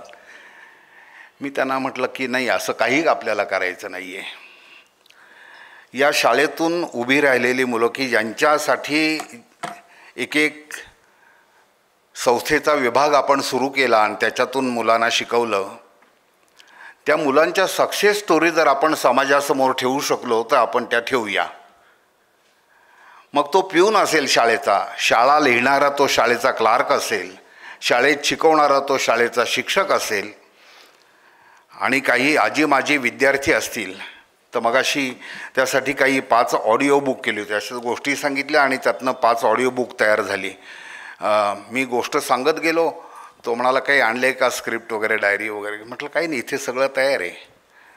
मग सांगत गेलो. 2 गोष्टी रेकॉर्ड करून बघितल्या त्यांनी. मला बाहेर बोलवलं स्टुडिओच्या आणि म्हणाला ऐकूया आपण जरा. अरे छान झाले आहेत, आणखी किती आहेत? म्हटलं खूप सारे आहेत. म्हटलं आणखी एक दिवस राहा ना काका आमच्याकडे. मग राहिलो मी त्याला. दुसऱ्या दिवशी गोष्टी सांगितल्या. दुसऱ्या दिवशी एक पुस्तक तयार झालं होतं. त्या पुस्तकाचं नाव ठेवलं काजवे.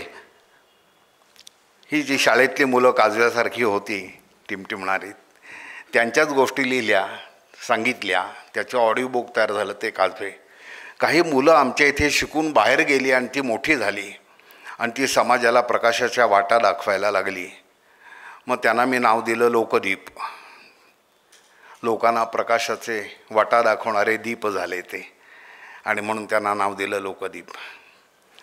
आणि मग शिक्षकही, एका मुलाची गोष्ट मी तुम्हाला सांगणार आहे. त्या शिक्षक पिऊन क्लार्क यांच्याही गोष्टी या पुस्तकात लिहिल्या. कोल्हापूर जवळच्या चिपरी गावातला एक मुद्दाम उल्लेख करतोय की मांग समाजातला सुद्धा, खालच्या समाजातला एक शिक्षक आमच्या गावात आला. गावातल्या लोकांनी त्याला राहायला जागा दिली नाही. लोक खेड्यामध्ये अजून जातीयवाद खूप आहे, लोक विचारतात. तर तो म्हणाला राहायला जागा मिळत नाही. ठीक आहे म्हटलं.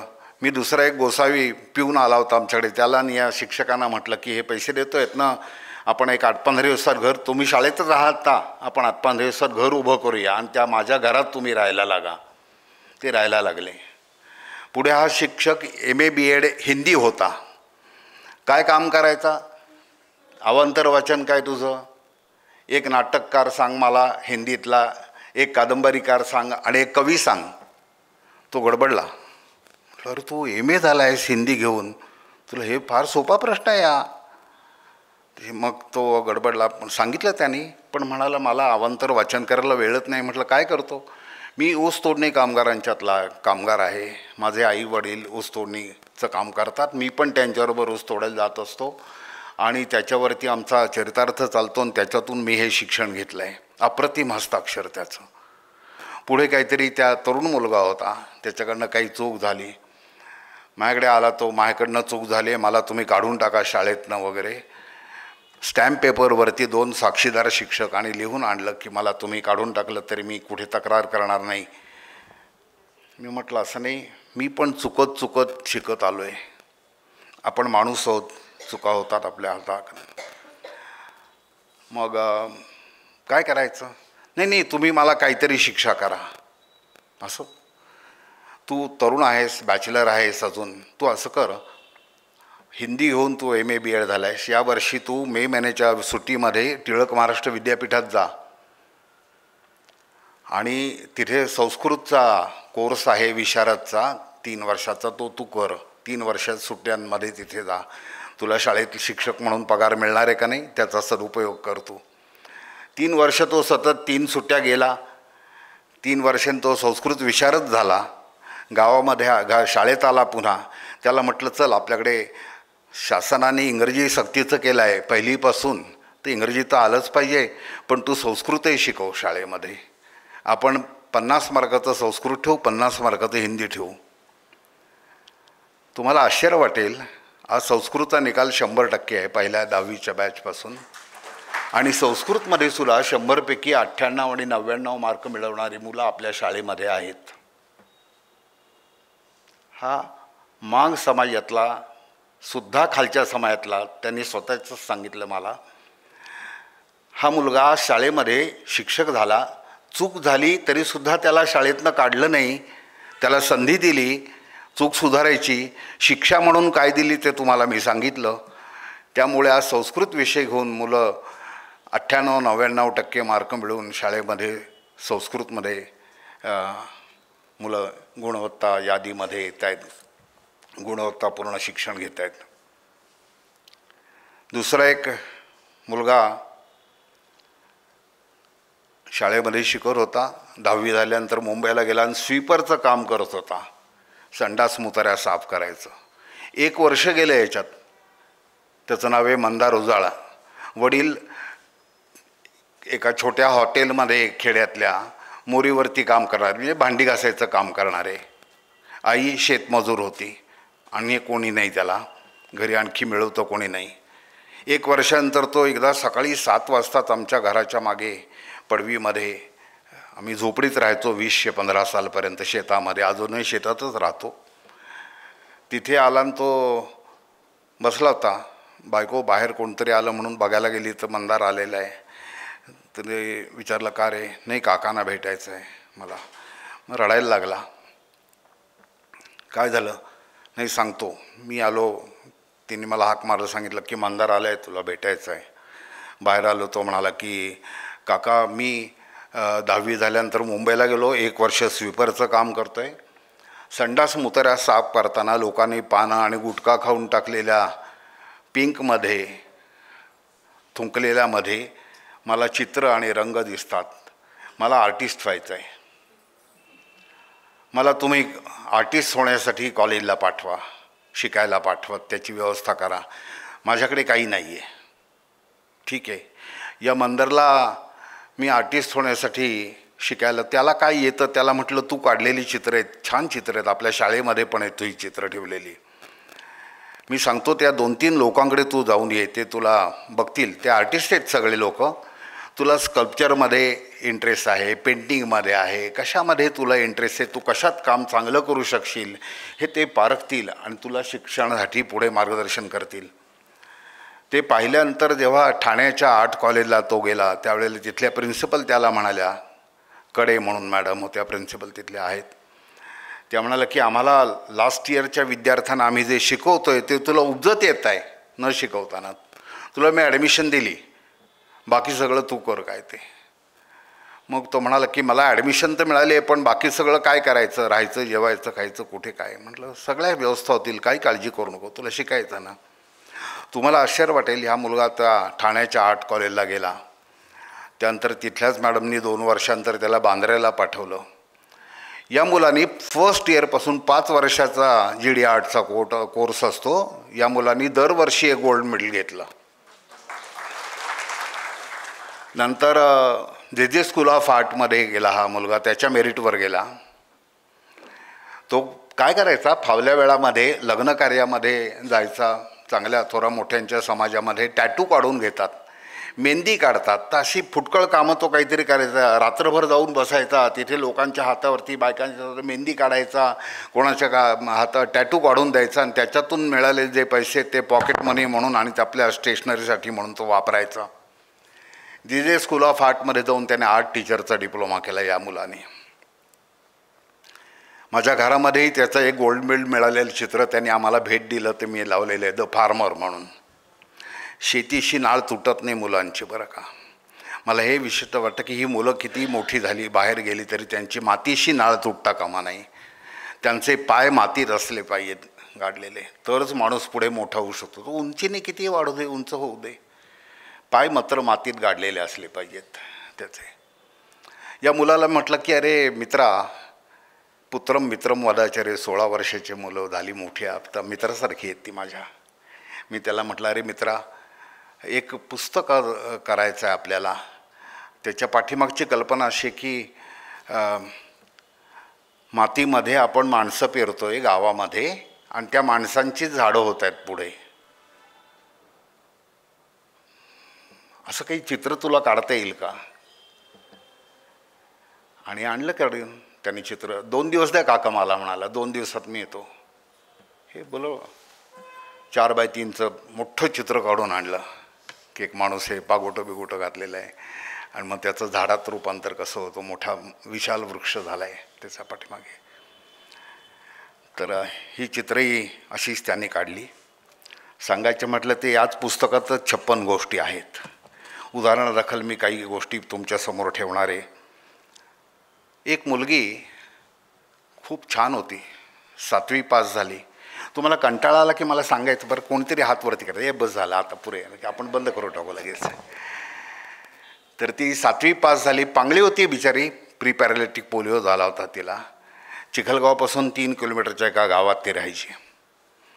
आणि तिने एकदा येऊन पाहिलं शाळेपर्यंत, पण त्यावेळेला तिला 3-4 वेळेला वाटेत बसायला लागलं. तिच्या पायात एवढी ताकद नव्हती की ती एका पायावरती शाळेपर्यंत चालत येऊ शकेल. तरीसुद्धा ती मुलगी, शिकण्याची जिद्द किती असते की तरीसुद्धा एका पायावरती ती मुलगी शाळेमध्ये येऊन गेली होती. मला शिकायचं आहे. खूप सुंदर हस्ताक्षर, खूप हुशार मुलगी. मी आणि बायको मोटरसायकल घेऊन तिच्या घरी आईवडिलांना भेटायला गेलो. आईवडिलांनी काय सांगितलं, डॉक्टर लय झाली की शिकली तेवढी, 7वी पास झाली, आता काय लग्न करायचं कधीतरी, पण मुलगी अशी आहे आमची लुळी पांगळी, लग्न तरी कसं करणार तिचं, ती जगली काय आणि मेली काय आमच्यासारखी साठी, सारखंच आहे. माहीत नाही ती जगेल काय किंवा मरेल काय. तुम्हाला शिकवायचं असलं तर तिची सगळी जबाबदारी तुम्हाला घ्यायला लागेल. तुम्ही घेऊन जावा तिला. मी बायकोकडे बघितलं. आम्ही विचार केला काय करायचं. ही पांगळी मुलगी आहे, हिला आपल्याकडे घ्यायचं आहे आणि हिचं सगळं करायचं. हे म्हणत चला घेऊन जाऊ आपण. मोटरसायकलवर तिला घातलं आणि आम्ही दोघं घरी घेऊन आलो. पुढे ही मुलगी, या मुलीसाठी म्हणून आम्ही सावित्री कन्या छात्रालय या नावाने वसतिगृह सुरू केलं. आजही चालू आहे. 100 मुली आणि 100 मुलांची वसतिगृह आहेत आपल्याकडे. 5 वसतिगृह आहेत तिथे आत्ता. या मुलीला आणलं वसतिगृहासाठी. गावातल्या एका आजींना सांगितलं की तुम्ही हिच्या पालक म्हणून हिला जेव खाऊ घाला, हिच्याबरोबर राहा, ती शाळेत येईल आणि शिकेल ती. पुढे ही मुलगी रोज शाळेत यायला लागली. 10वी पास झाली. वसतिगृहात राहायची. मोफत शिकायचं होतं वसतिगृहामध्ये. बघता बघता दुसऱ्या वर्षी 3 मुली झाल्या. तिसऱ्या वर्षी 27 मुली भटक्या विमुक्त समाजातल्या आल्या आणि त्यांच्यावरती सावित्री कन्या छात्रालय आता 27 मुलींचं झालं होतं. या मुलींनी नंतर आम्ही वसतिगृह शाळेच्या समोर आणलं. नंतर एक वास्तू बांधली आणि या मुलींनी सांगितलं की काका मी 10वी झाले, आता या वसतिगृहाची रेक्टर म्हणून मी काम करू शकेन का. राहिली.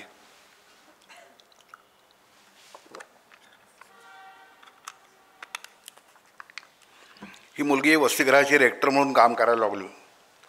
सगळ्या मुलींना सांभाळून घ्यायला लागली आपल्याबरोबरच्या. दापोलीला जाऊन तिने डिप्लोमा केला, गव्हर्नमेंट रिकॉग्नाइज एक सुईंग अँड टेलरिंगचा डिप्लोमा केला. मी म्हटलं ना की आम्ही काहीच केलं नाही, करणारी ही सगळी मुलं आहेत. ती म्हणेल काका मी डिप्लोमा करून आले शिवणाचा, आपण शिवणाचा क्लास सुरू करूया का, गव्हर्नमेंट रिकॉग्नाइज डिप्लोमा. खूप साऱ्या मुलींना आपल्याकडच्या गावांमध्ये घरी बसलेल्या ज्या सासूरवाशिणी आहेत, बाहेरच्या गावातून लग्न होऊन आपल्या गावात आल्या आहेत, त्यांना पण शिवायला शिकायचं आहे, शिवणकाम शिकायचं आहे. येस सुरू करूया. मग आम्ही झोळी घेऊन बाहेर पडतो लगेच. जी गरज असेल तेवढं धन मिळवायचं, भिक्षांदेही करायचं.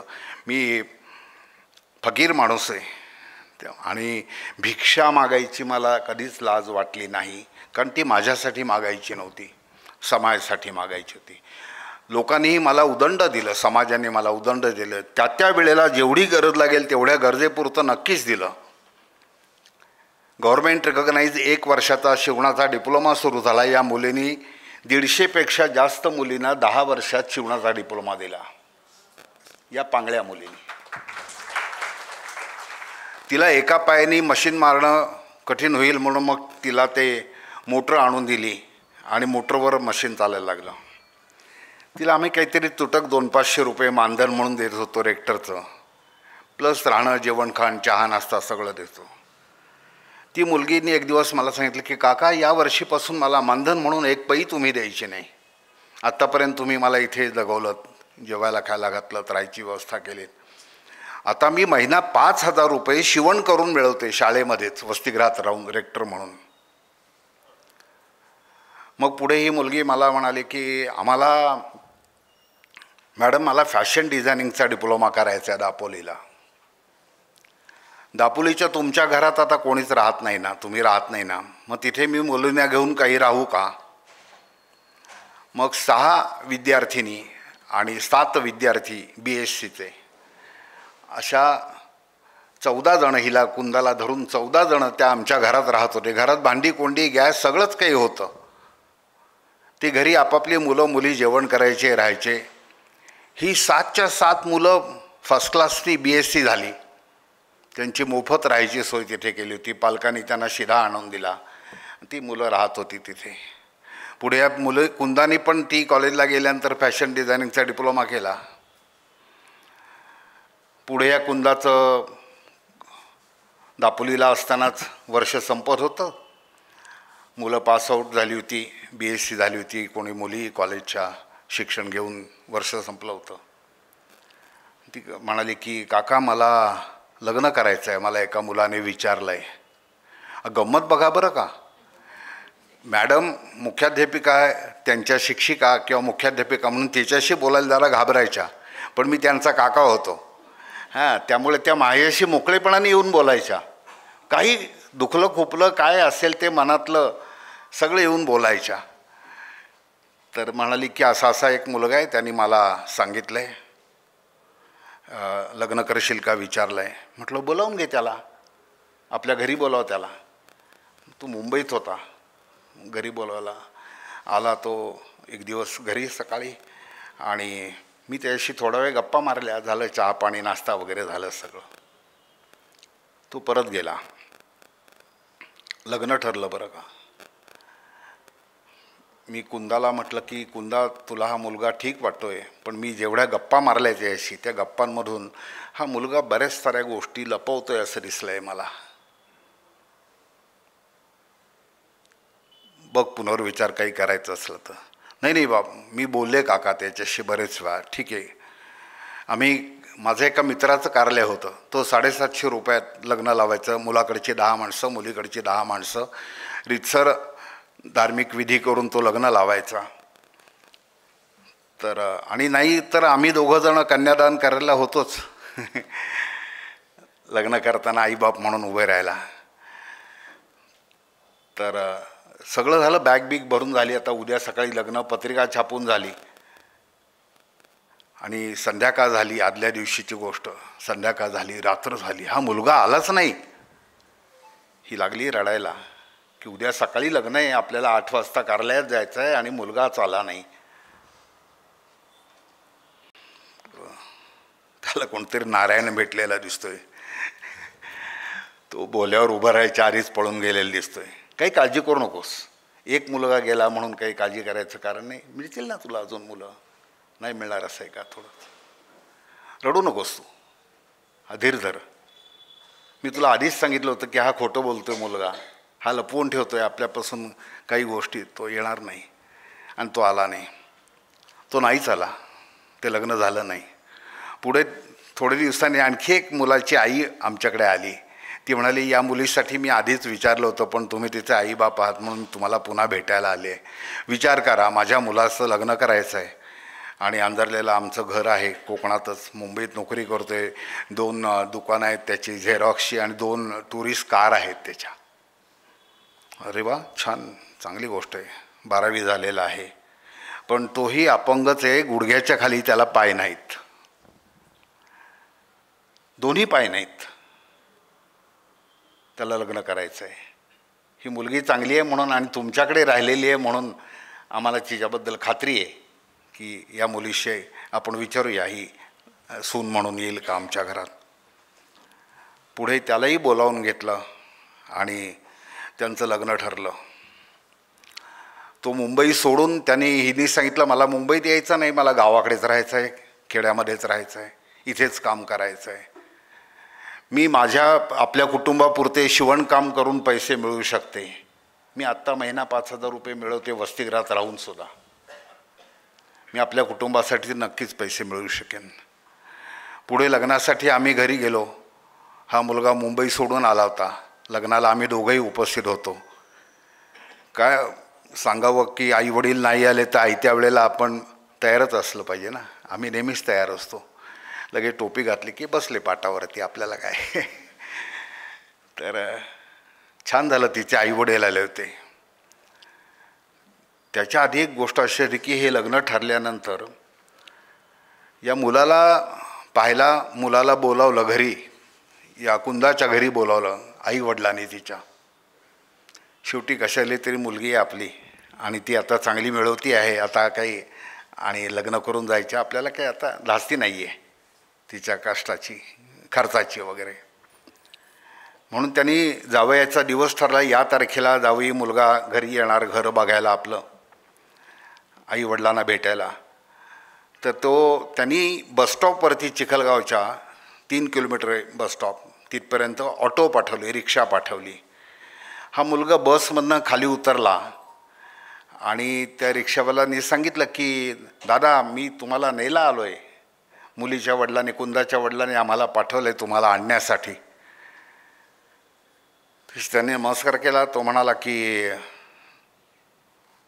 भाऊ तुम्ही परत जावा, तिच्या बाबांना सांगा, आई बाबांना, की तुमचा होणारा जावईला जरी पाय नसले तरी तो त्याच्या हातांवरती सक्षमपणे चालू शकतो.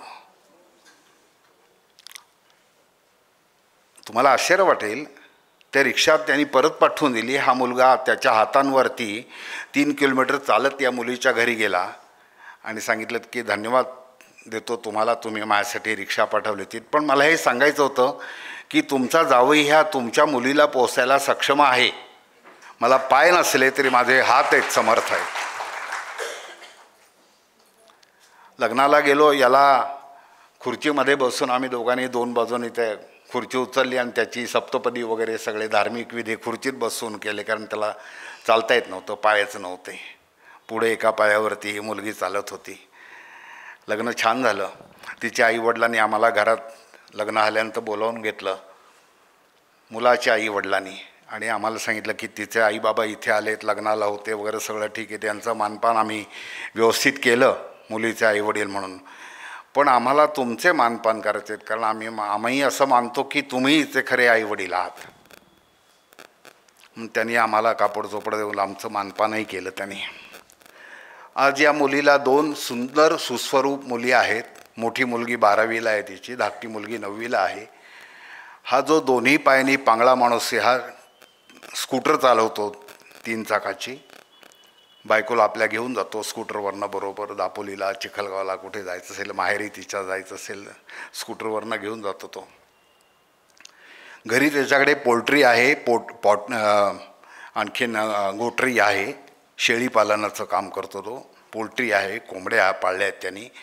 कॅश्यू फॅक्टरी आहे घरी स्वतःच्या मालकीची, आणि उत्तम संसार यांचा चालला आहे. म्हणजे एका पांगळ्या मुलीचं की जी जगली काय आणि मेली काय असे तिचे आईवडीलच म्हणतायत, त्या मुलीचं भवितव्य काय, भविष्य काय असू शकतं, काय घडू शकतं, याचं एक छोटंसं उदाहरण या गोष्टीतून मला तुमच्यासमोर ठेवायचं होतं.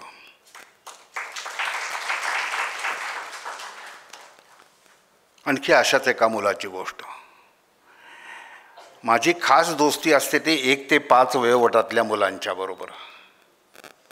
मी त्यांना डोळ्यातून नेहमी वाचत असतो या मुलांना, आणि त्या डोळ्यातून ती मुलं मला कळत असतात की ही मुलं पुढे काय करू शकतात, त्यांच्या क्षमता काय असतील, याच्यात क्वालिटीज काय आहेत. परमेश्वरांनी मला ती एक साईट दृष्टी दिली म्हणूया, परमेश्वराच्या कृपेने मला, आणि ते माझे अंदाज आजपर्यंत फारसे कधी खोटे ठरले नाहीत, सार्थकी लागले. असाच एका मुलावरती मी लक्ष ठेवलं. तो मुलगा 10वी झाला, वडील नाहीत, स्वतःचं घर नाही, आणि तो मामाच्या घरी, तो त्याची आई, त्याची 4 भावंड ती, असं मामाच्या घरी राहत होते. मामाला स्वतःचाही संसार होता, बायको होती, मुलं होती. तो म्हणाला मी किती जणांचं करणार ना असं, तरी पण मला मी शिकवेन यांना. ती मुलं आपल्या शाळेत येत होता. 10वी झाल्यानंतर उत्तम गुणांनी पास झाला, पहिला आला शाळेमध्ये. आपल्या घरी भेटायला आला की मला आणखीन काही शिकायचं आहे. तेव्हा बायको म्हणाली की याचा सगळा खर्च, तू काही काळजी करू नको, तुझा सगळा खर्च मी करेन आणि तुला कॉलेजला घालेन. मी ऐकत होतो हे सगळं. मी म्हटलं की काय करणार गं कॉलेजला घालून, तू त्याला खर्च करशील हे ठीक आहे. मी जसं तुला विचारलं होतं की तू दोन्ही, तुला BAला आणि MAला गोल्ड मेडल आहेत, तू सिनियर कॉलेजला प्रोफेसर आहेत, पण भूक लागली की म्हटलं गोल्ड मेडल उपयोगाला येत नाहीत गं, भाकरीच लागते ना. म्हणून मी तुला विचारलं होतं की तुला भाकरी करता येते का, एकच प्रश्न विचारला होता. लग्न ठरलं होतं. हां, तुला विचारलं की तुला भाकरी करता येते का, तेवढं सांग फक्त मला. तर म्हणजे आपण लग्न करायला मग हरकत नाही, कारण चुलीवर स्वयंपाक करायचा आहे, झोपडीमध्ये आपल्याकडे लाईट नाही आहे, इलेक्ट्रिसिटी नाही, गॅस नाही, स्टोव नाही, काही नाही. आमचा संसार सुरू झाला होता तेव्हा डिग्र्यांच्या बरोबर या बाकीच्या गोष्टी पण बघायला लागतात असं मला वाटतं. आपल्याला जर जगायचं असं, स्वतःच्या पायावर उभं राहायचं असलं तर ह्या सगळ्या गोष्टींचा विचार करण्याची गरज असते असं मला वाटतं. आश्रमशाळातल्या मुलांच्या, बरेचशा आश्रमशाळांमध्ये मी मुक्काम केला मॅडम, आणि त्यांची दिनचर्या बघितली काय ती. राहिलो त्या शाळांमध्ये. ते जेवतात काय, खातात काय, नाश्ता काय करतात, आंघोळ कुठे करतात का नाही करतात, त्यांना आजार काय होतात, सगळं बारीक निरीक्षण केलं सगळ्या शाळांचं. आणि पुढे विचारलं की तुम्हाला काय करायचं आहे पुढे. त्यांची स्वप्न तर खूप मोठी होती मॅडम. भिल्लकांची मुलं पण मला सांगायची की मला कलेक्टर व्हायचं आहे, मला IPS व्हायचं आहे. हां, खरंच सांगतो तुम्हाला की मला IAS व्हायचं आहे, IPS व्हायचं आहे, मला कलेक्टर व्हायचं आहे, मला डॉक्टर व्हायचं आहे, इंजिनियर व्हायचं आहे. पण कसं, हे सगळं कसं करणार मी, ह्याचं काहीच उत्तर त्यांच्याकडे नव्हतं. आणि माझ्याकडे पण काही उत्तर नव्हतं की मी यांना कुठे पुरा पडू शकेन. पण यापेक्षासुद्धा त्यांना जर बेसिक नॉलेज आपण मल्टीस्किल टेक्निशियनचा कोर्स आपण त्यांना दिला या शाळेतल्या मुलांना, की माणूस, कुटुंब आणि गाव याच्या तांत्रिक गरजा भागवणारं तांत्रिक शिक्षण. इंग्रजांच्या काळामध्ये बलुतेदारी बंद झाली आणि कारकून तयार करायचे उद्योग त्यांनी शिक्षणाच्या माध्यमातून मेकावले साहेबांनी केलं. मला माहीत नाही आपले मेंदू आपण कुठे गहाण टाकले होते त्यावेळेला आपल्या धोरणांनी. खरंच मला आज सगळ्यात माझ्याकडे प्रश्न आहे. गांधीजींचे शिक्षणविषयक विचार, विनोबांचे शिक्षणविषयक विचार पुस्तकं माझ्याकडे आहेत. बुनियादी शिक्षा, नई तालीम, किती शाळा उभ्या राहिल्या स्वातंत्र्यानंतर आपल्या देशामध्ये. त्यांच्या विचारांचा उपयोग राजकीय नेत्यांनी आपल्याकडे किती केला, समाजासाठी किती झाला. बुनियादी शिक्षा, मूलभूत शिक्षण, शिक्षण आयोगामध्ये कुठे कधी विचार केला गेला त्याचा. 15 वर्ष तुम्हाला सांगतो खासदार साहेब, मी सेंट्रल गव्हर्नमेंटच्या HR मिनिस्टरच्या मागे 15 वर्ष लागलो होतो की नवीन शैक्षणिक धोरणामध्ये आपण 5वीपासून किंवा 6वीपासून आपण सक्तीचं व्यवसाय शिक्षण देऊया. आणि ते आता 2020च्या शिक्षण आयोगाने मान्य केले आहे आणि शिक्षण याच्यामध्ये यंत्रणेमध्ये ते आणलेलं आहे मान्य. कसं करणार आहेत, काय करणार आहेत, याचं चित्र अजूनही स्पष्ट झालेलं नाही आहे. 4 कोटी लोक आपल्याला हवेत 140 कोटींच्या देशामध्ये. प्रशिक्षित लोक हवेत आपल्याला. हे 4 कोटी लोक कुठनं निर्माण करायचे, याची काही यंत्रणा काय आहे. आमचे मित्र होते ते मिनिस्टर, त्यामुळे आम्ही नेहमी मुक्कामाला जायचो, दिल्लीला गेलो की भांडण करायचो. मी कुठच्याही पक्षाचा सभासद नाही आहे, कुठच्याही पॉलिटिकल स्टेजवर जात नाही, कधी कोणाविषयी टीका करत नाही, बोलत नाही, भाषण करत नाही कुठेही राजकीय विषयांवरती. पण याचं शल्य मात्र मनात माझ्या नक्की होतं. मग मी बायकोचं माझं भांडण झालं. तो मुलगा आजही सांगतो की माझ्यासाठी ही नवरा बायको भांडले. मी त्या मुलाला, बायकोला म्हटलं की याला मी 1 वर्ष घरातून मागून आणणार आहे इकडे आणि त्याला विज्ञान आश्रम पाबळला पाठवणार आहे. तिथे तो 1 वर्ष मल्टीस्किल टेक्निशियनचा कोर्स घेऊन येईल आणि परत आल्यानंतर शाळेमध्ये हा कोर्स आपण सुरू करायचा. मी नाही सुरू करणार. त्या मुलानेच म्हटलं पाहिजे की काका इथे आपण का सुरू करायचा नाही हा कोर्स, आपण आपल्या शाळेत सुरू करायचा, मी शिकवेन तिथे. त्याचं केस कापून घेणं, अंडर 25 वर्ष या मुलावरती मी फोकस केलं होतं. 25 वर्ष पार त्याचं लग्न करून वरात घरी नेऊन पोचवेपर्यंत मी त्याच्याबरोबर होतो आणि आजही मी त्याच्याबरोबर आहे. तर हा मुलगा 1 वर्षांत परत आला. मला डॉक्टर कलबागांचा फोन आला, विज्ञान आश्रमाचे संचालक डायरेक्टर, की हा मुलगा आमच्याकडे पहिला आला आहे, याला आम्हाला विज्ञान आश्रमासाठी द्या तुम्ही कायमस्वरूपी. मी म्हटलं नाही, मी त्याला कच्च म्हणून तुमच्याकडे पाठवलं आहे, माझा मुलगा मला परत पाहिजे. तर मी त्याला परत आणला आणि कलबागानं असं म्हटलं की तुमचं हे जे कोर्स आहे ना, हा विज्ञान आश्रमापुरता मर्यादित राहायला नको. हे सगळं जे विज्ञान आणि तंत्रज्ञान आहे हे माझ्या गावातल्या शेतकऱ्याच्यापर्यंत, घरापर्यंत जाऊन पोचलं पाहिजे. ते शाळेच्या माध्यमातून पोचलं पाहिजे. कारण उद्योजक मन तयार करायचं असेल तर ते 5वीपासून करायला लागेल. तुम्हाला एकदम ग्रॅज्युएट झाल्यानंतर तू उद्योजक हो म्हणून सांगायला गेलं तर कोणी तुमचं ऐकणार नाही आहे. हा मुलगा परत आल्यानंतर तो म्हणाला की माझ्या इच्छेप्रमाणे त्यांनी माझ्याकडे प्रस्ताव केला की काका आपण हा कोर्स आपल्या शाळेत सुरू करूया. मी डॉक्टर कलबागांनाही बोलावलं शाळेमध्ये. 16 शाळा महाराष्ट्रातल्या घेतल्या होत्या विज्ञान आश्रमाने आणि पहिला हा कोर्स महाराष्ट्र राज्यामध्ये आपल्या शाळेमध्ये सुरू झाला. डॉक्टर कलबाग आणि मी 3 दिवसाची एक कार्यशाळा घेतली होती चिखलगावच्या शाळेमध्ये. आम्ही खाली लादीवरती सतरंजीवरती डॉक्टर कलबाग आणि मी झोपलो होतो 3 दिवस. आम्ही 3 दिवस तिथल्या शिक्षकांच्या बरोबर, विद्यार्थ्यांच्या बरोबर चर्चा केली, परिसरातल्या गावातल्या लोकांच्याबरोबर चर्चा केली. हा कोर्स चालू झाला. या पोराला मी म्हटलं की तू माझा पोरगा आहेस, पाठवायच्या आधी एक दिवस 10वी झाल्यानंतर याला सांगितलं की आईला सांग आज संध्याकाळी मी जेवायला येणार आहे तुझ्याकडे, मला भाकरी आणि चटणी जेवायची आहे तुझ्याकडे, नाचणीची भाकरी पाहिजे मला आणि ठेचा पाहिजे. मग त्यांनी घरी सांगितलं काका आपल्याकडे जेवायला येणार आहेत. जेवायला गेलो. मी त्यांना म्हटलं की एवढे वर्ष काय पुढे काय करावं असं वाटतं दिनेशनी. तशी म्हणे काय आता 10वी झाला, आता कुठेतरी नोकरी करेल, कुटुंबासाठी 4 पैसे मिळवेल, आम्ही कुटुंबाचं पोट आम्हाला भरता येईल. तर मी म्हटलं नाही एवढे वर्ष तुम्ही कळ काढलीत, आणखी 1 वर्ष कळ काढला, तुमचा 1 वर्षासाठी तुमचा मुलगा मला परत द्या, मला द्या. 1 वर्षानंतर तुमचा मुलगा मी तुम्हाला परत आणून देईन आणि तो काहीतरी नक्कीच चांगलं करून आपलं कुटुंब सावरेल, सांभाळेल असं मला खात्री आहे. 1 वर्षानंतर परत आल्यानंतर या मुलाला मी म्हटलं की मी तुला शाळेत आपण कोर्स चालू करूया, तू शिकवते रे शाळेतल्या मुलांना. कालचा विद्यार्थी असलेला शिक्षक आपल्या शाळेमध्ये 1 वर्षाने शिक्षक झाला होता. त्याला शिक्षकाची प्रतिष्ठा मिळाली होती, त्याच्या ज्ञानालाही प्रतिष्ठा मिळाली होती, त्याच्या श्रमांनाही प्रतिष्ठा मिळाली होती. श्रमप्रतिष्ठा पाहिजे आपल्याला. माझ्या शेतकऱ्यालाही प्रतिष्ठा पाहिजे. शेतकरी माझा गावकरी असला, शिकलेला नसला तरी तो सुद्धा प्रतिष्ठितच असतो. माणूस किती शिकला आहे याला मी कधी महत्त्व दिलं नाही फारसं. ज्ञानेश्वर महाराज कुठच्या कॉलेजला गेले होते, छत्रपती आपले शिवप्रभू छत्रपती शिवाजी महाराज कुठच्या कॉलेजला गेले होते, मग त्यांच्याकडे जे ज्ञान होतं ना ते कुठनं आलं. तर एनिवे ठीक आहे. तर या मुलाला म्हटलं मी महिना 1000 रुपये देईन तुला, मी तुला गड्याची मजुरीसुद्धा देणार नाही, तुला उपाशी ठेवणार. ते म्हणाले का? मी आता कोर्स करून आलो आहे, पुरा डिप्लोमा केला आहे, मी पहिला आलो आहे डिप्लोमाला. म्हटलं सगळं मान्य आहे मला, मी आता शाळेत पण शिकवतो आहे, मान्य आहे मला. मग आपल्याला विद्यार्थ्याचे पालक काही पैसे देत नाहीत हे शिकवण्यासाठी, तेही द्यायला लागतील याची मला खात्री आहे. त्यासाठी मी एक वेगळी गोष्ट सांगेन तुला. 1000 रुपये तुला मी का देणार आहे? तुझी भूक वाढायला पाहिजे मला.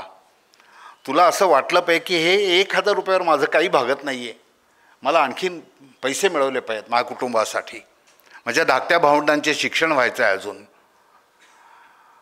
मग मला काहीतरी उद्योग केला पाहिजे. तर आमचं ठरवलं होतं की 3 वर्ष शाळेत त्यांनी शिकवायचं. म्हणजे मग 10वीचा पहिला रिझल्ट लागेल, 8वी 9वी 10वी DBRTचं गव्हर्नमेंटचं रिकॉग्निशन घेतलं आहे आपण या कोर्सला.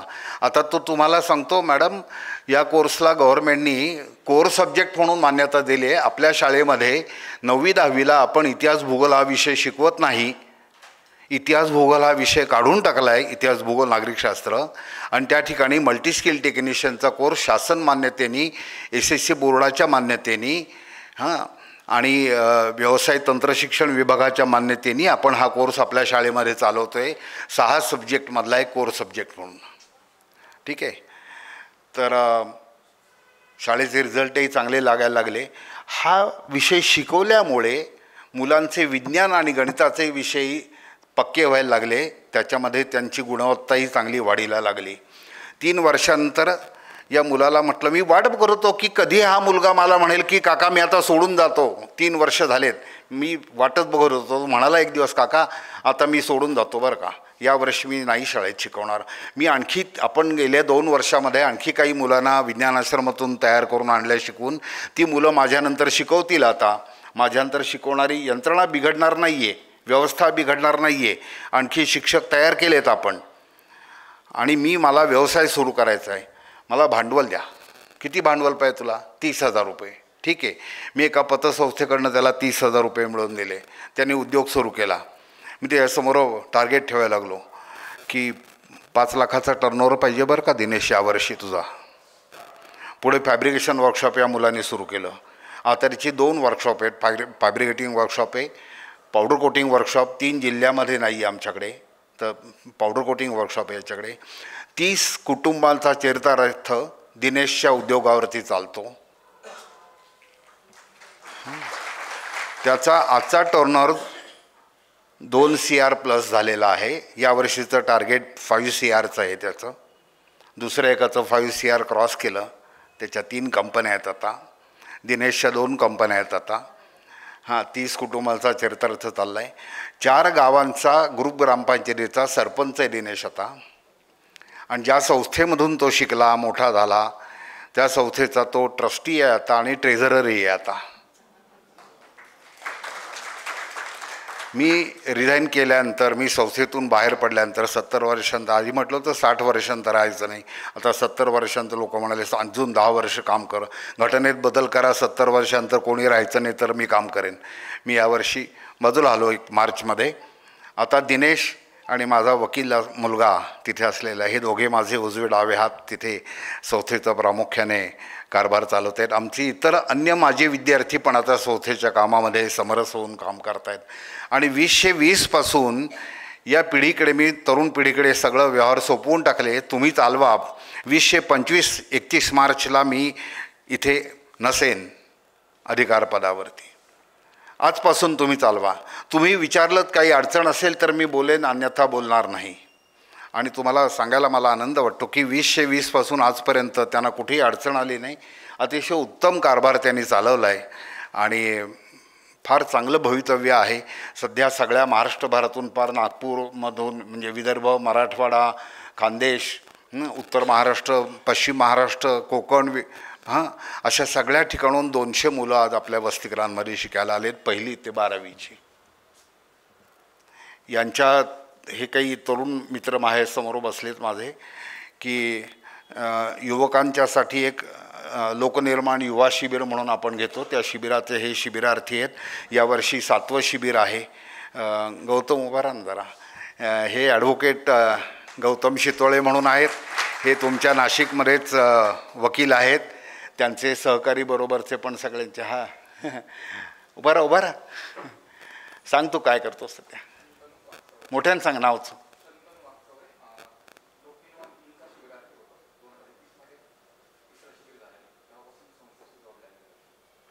आणि वसतिगृहामध्ये पण रेक्टर म्हणून काम केलं यांनी, शिबिरार्थी म्हणून. या सगळ्यांची जी भावंडं गावोगाव महाराष्ट्रभरामध्ये आहेत, तिथनं ती मुलं आपल्याकडे येतात. अगदी फार पहिलीपासून येतात. आम्हालाच फार वाईट वाटतं मला त्या मुलांकडे बघून. आता मी जेव्हा निवृत्त झालो तेव्हा मला शुभेच्छा समारंभ द्यायला आपली चड्डी सावरत आणि नाक पुसत 1ली ते 4थीचे सगळ्यात जास्त विद्यार्थी पुढे येऊन बोलले, की ज्या काळामध्ये मला स्वतःला सुद्धा एवढं स्टेज डेअरिंग नव्हतं. सांगायचं म्हटलं तर खूप साऱ्या गोष्टी सांगता येतील अजूनही. 9 वाजायला आहेत, 5 मिनटं आहेत. मला 1 तास बोलायला सांगितलं होतं, 5 मिनटं शिल्लक आहेत अजून. कोणाला काही प्रश्न असेल तर विचारा. आपण 5 मिनटं अनुज्ञा असेल तर, परवानगी असेल तर चर्चा करू आणि थांबूया. थांबू का? धन्यवाद. मी माझ्या शब्दांना विराम देतो.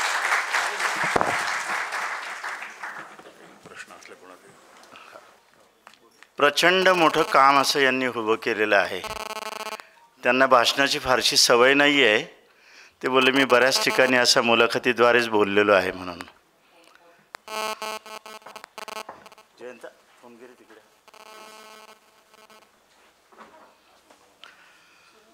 पण या जोडीने खूप मोठं काम उभं केलेलं आहे.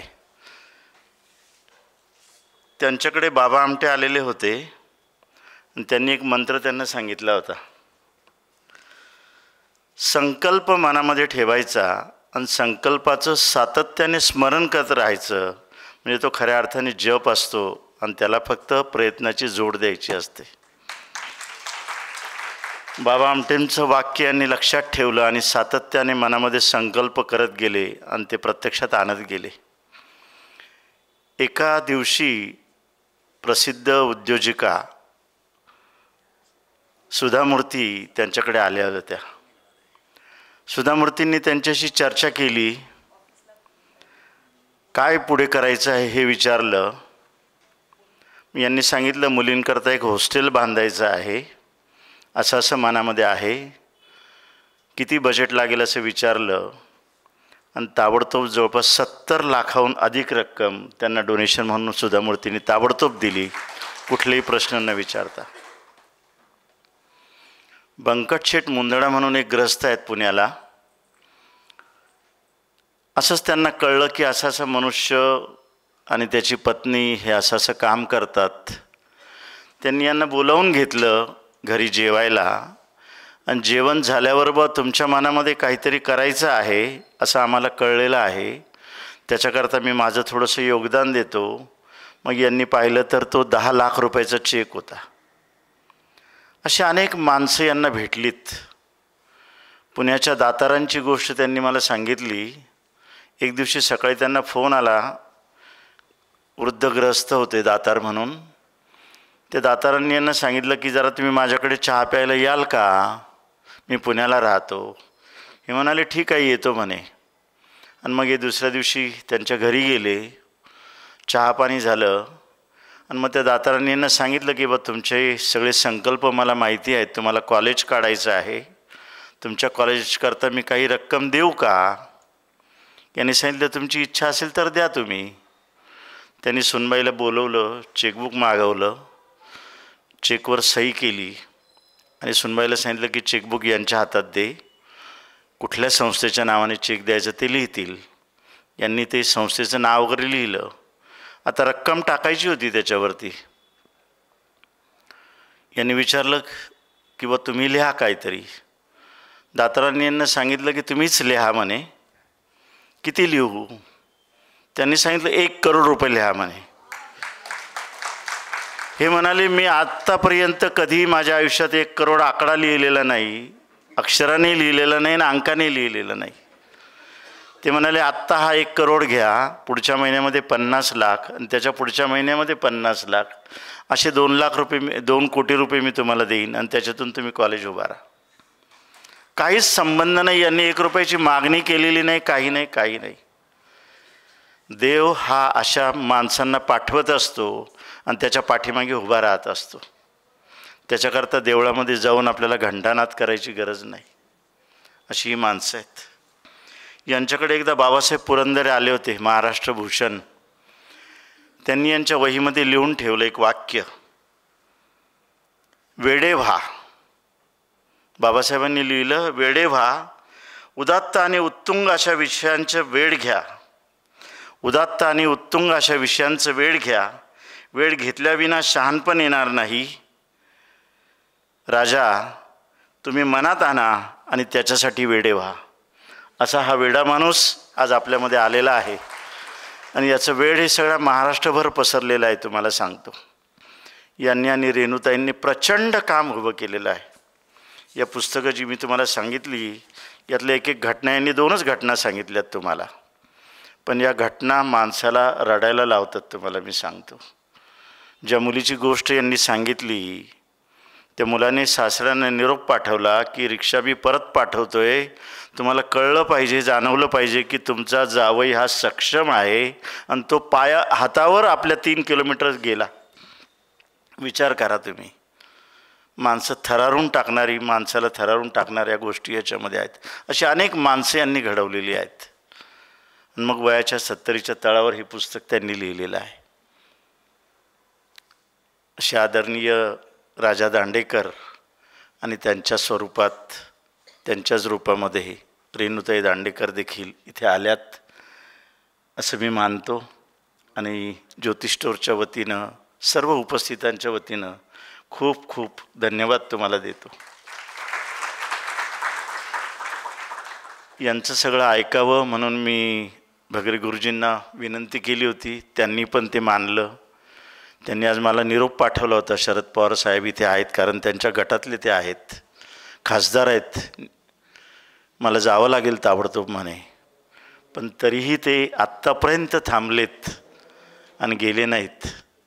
आणि मला असं नक्की वाटतं जे वेळ दांडेकरांनी घेतलेलं आहे तसंच वेळ कदाचित ते घेतील आणि चांगल्या समाज निर्मितीकरता त्यांचा सहभाग असेल. शाळांमध्ये कसं काम करावं याचं उत्तम उदाहरण म्हणजे राजा दांडेकर आणि रेणू दांडेकर आहे. मला खात्री आहे की आज ताई आपल्यामध्ये आल्यात आणि मला नक्की खात्री आहे की त्यांना एक वेगळी दृष्टी, कारण ही दोन्ही पुस्तकं मी त्यांना दिलेली आहेत. म्हटलं तुम्ही पुस्तकं बघा, मला खात्री आहे की तुम्ही नक्की महाराष्ट्रामध्ये या आश्रमशाळांच्या माध्यमातून, या विद्यार्थ्यांच्या माध्यमातून नक्की वेगळं काहीतरी घडवून आणाल.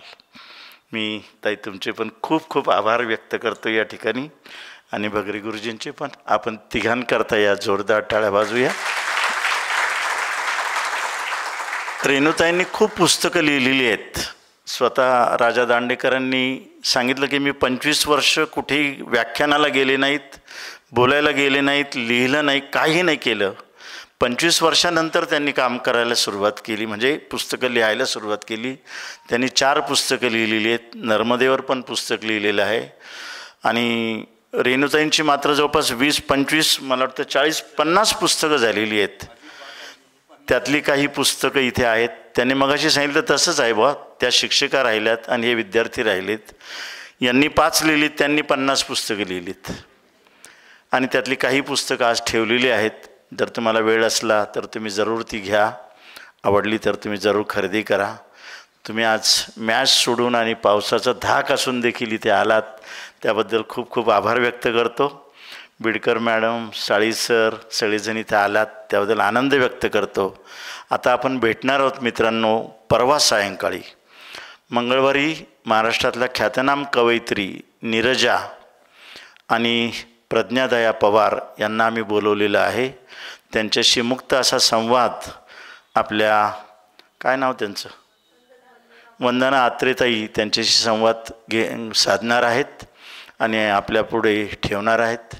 आणि दुसऱ्या दिवशी हेमंत महाजन, ब्रिगेडियर हेमंत महाजन हे पुण्यावरनं येणार आहेत. सिंदूर ऑपरेशनच्या बाबतीमध्ये ज्या काही घटना घडलेल्या आहेत त्या बाबतीमध्ये काही फिल्म ते दाखवणार आहेत आणि आपल्याशी संवाद साधणार आहेत. आपण मंगळवारी आणि बुधवारी मोठ्या संख्येने उपस्थित राहावं अशी विनंती करतो. पुन्हा एकदा सगळ्यांचे आभार मानतो आणि हा कार्यक्रम संपला असं जाहीर करतो. धन्यवाद. इथेच सगळे कार्यक्रम इथेच संध्याकाळी 6:30लाच आहेत.